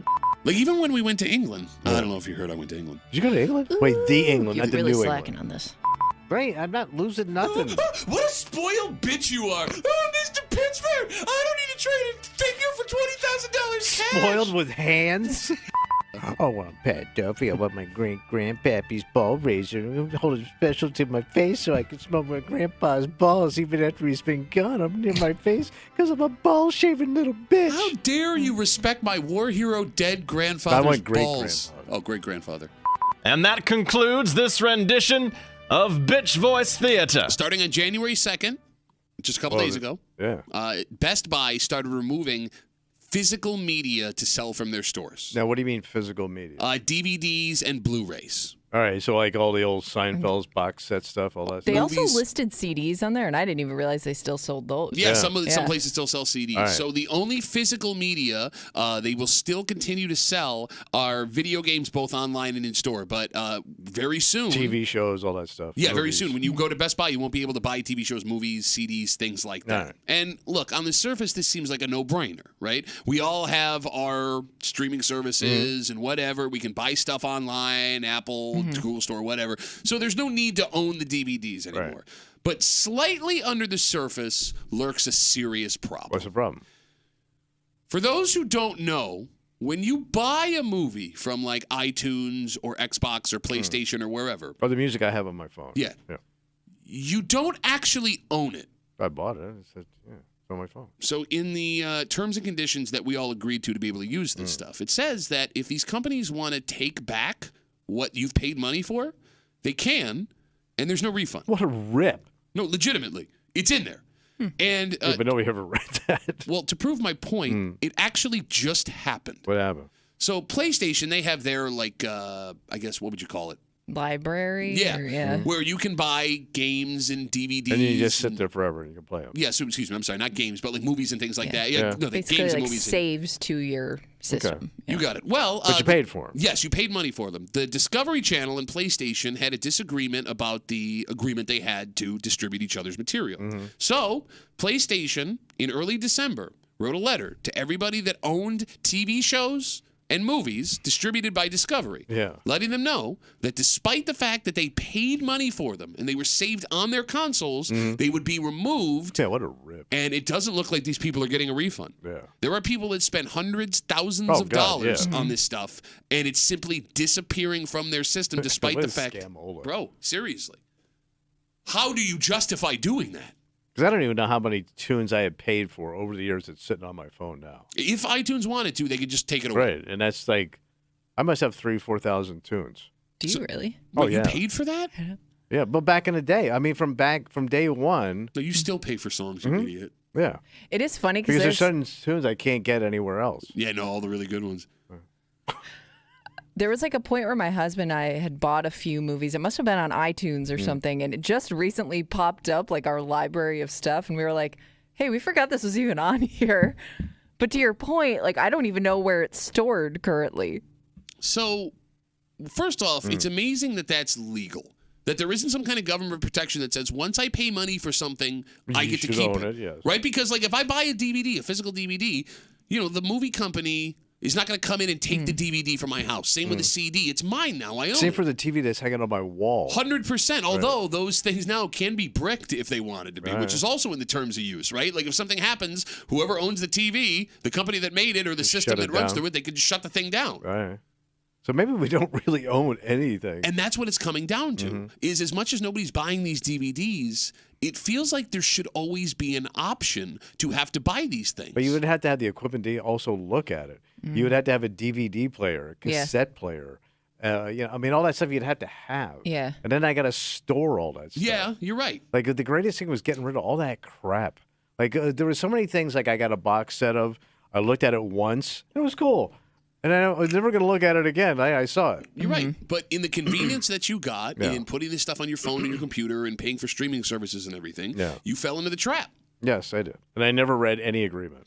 Who does? No, you couldn't. I'm not a lawyer. The other problem is we talk about how as the new year started, Best Buy started removing all physical media, DVDs, CDs, Blu-rays from their stores. They're not going to sell them anymore.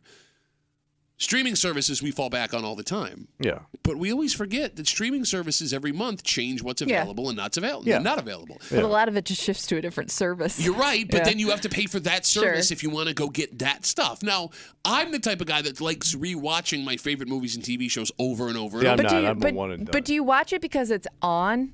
Or do you watch it because you go out of your way to watch it? I'll go out of my way to find it. Really? Yeah. Oh, because there's just so much new, cool stuff to watch. I can't remember the last time I sat down and thought about rewatching or like went to seek out something to rewatch. No, like when we were on break, I like rewatched movies. And I gave you all like 1,000 great options and stuff I knew you'd love. Everything you give me sucks. You don't know.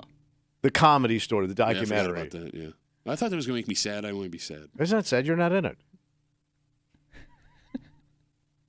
See? Good stuff like that. Now they're on fire. Like, I remember when Netflix showed up for the first time. I had a Nintendo Wii, and I downloaded Netflix on my Wii, and I was the streaming. I was so excited, right?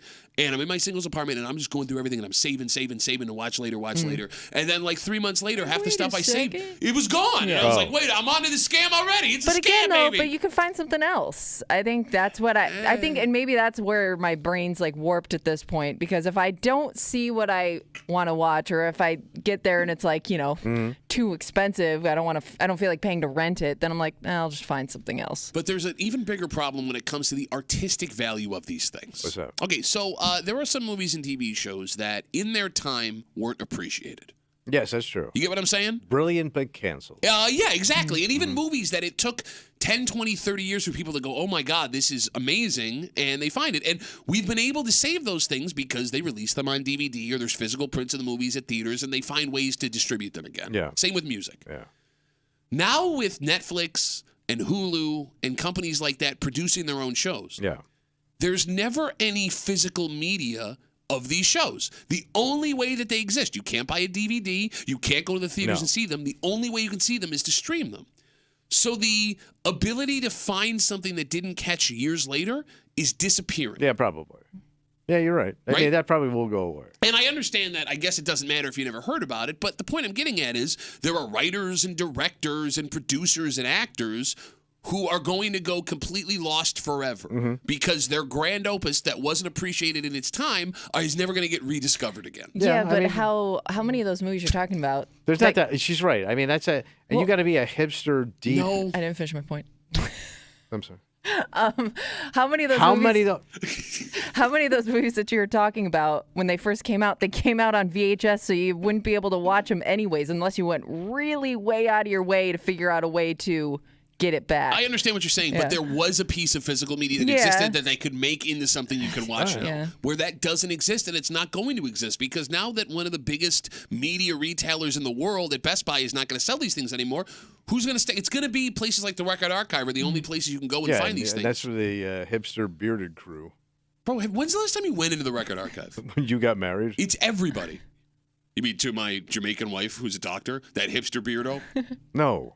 Her hipster beardo douchebag husband. The only time I've been to the Record Archive in years when you had your reception there. Okay. I didn't even know they had a back You room worked for that. CMF for I the last 30 years. Yeah, but I used to do stuff there, but that was 30 years ago. Oh, okay. I thought you meant And they like don't that let was the them first back in time there. you had ever been there.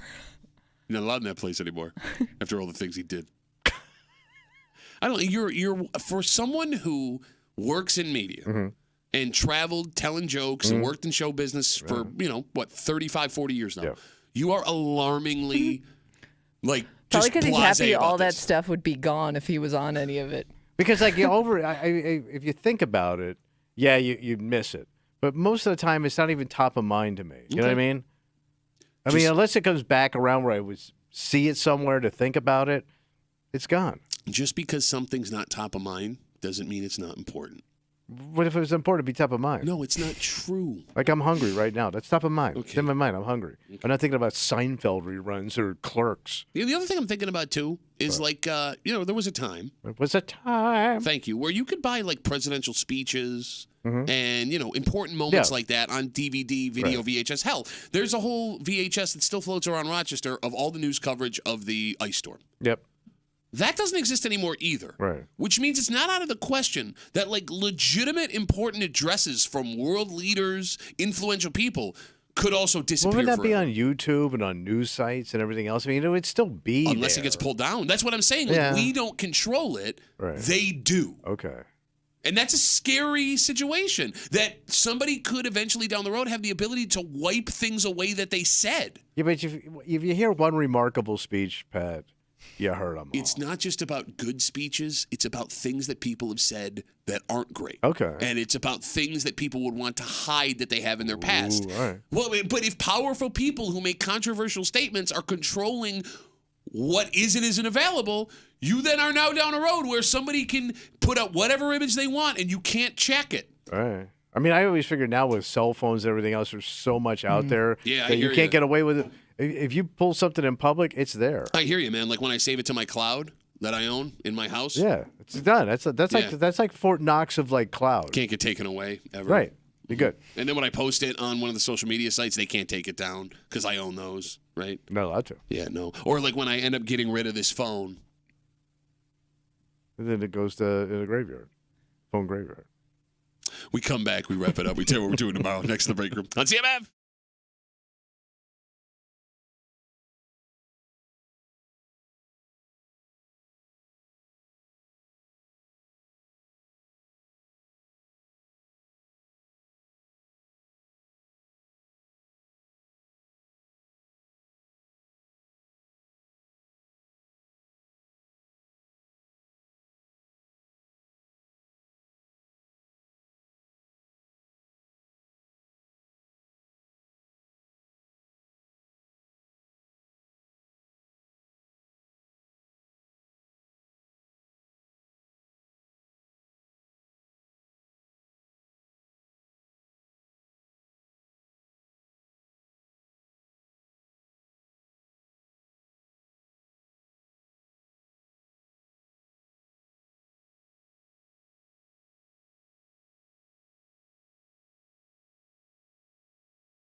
It's going to be a wrapperoo. Adios, Thursday wrapperoo. For a Thursday break room CMF that makes tomorrow Friday. You know what that means? Big getting ready for the Bills game. We got that. Yeah. Creep it out. We got a creep cap coming at you. It is the most important football Friday of the season. Bills Dolphins, 8:20, primetime Sunday night. It's for everything. Live here on CMF. It really is for everything. Look, I don't shut up. No, it is. You can hang out and watch the game. We go watch it. That's right. Kimmy's going to be out at the Bill Gray's Tap Room in Brockport. Ooh, Lady K. Go out. Delicious. College town. Delicious burgers, fries, white hots, red hots. 3 heads on tap. Oh, yeah. Got that going for you. Go watch the game with Kimmy. All right, so we will talk about how, and this is the craziest part of this game. Yeah. I mean, forget all the playoff scenarios, all this stuff. If the Bills win this game, it will be one of Sean McDermott's most impressive coaching seasons in Buffalo. If they lose this game, it becomes the biggest disaster of his coaching career. And all of that will depend on a 60-minute football game. I mean, hell, what's 60 times 16? More 16. 800, 900. I think it's a bunch of 16. They've played 900 minutes of football. And how this game goes on Sunday night will decide if he had a massive success, amazing season, or if people want him fired. That's going to happen. Yeah. We'll get into that tomorrow here in the break room on CMF. Tommy has taken a couple weeks off for the holidays, making picks. Yeah.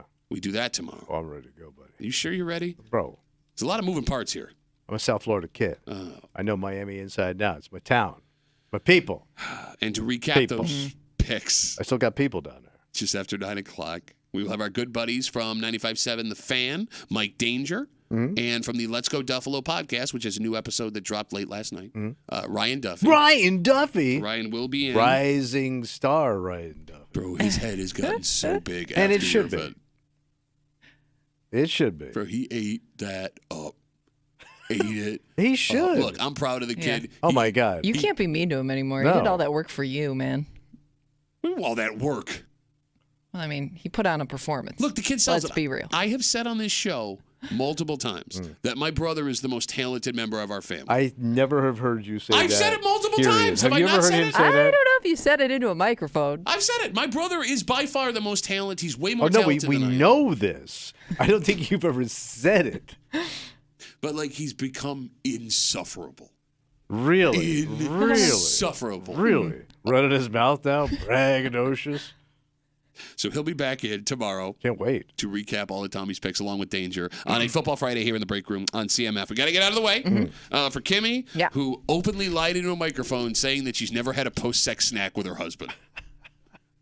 Miss Snack. I'm the Snacky snack. Magoo. I Queen said snack. I am all Snack. about the snack. He's not about the snack. Okay. For Tommy Muley, who's a nice little snack himself in bed. My name's Pat Duffy. We'll see you tomorrow morning in the break room, 6 a.m. on 96.5 WCMF.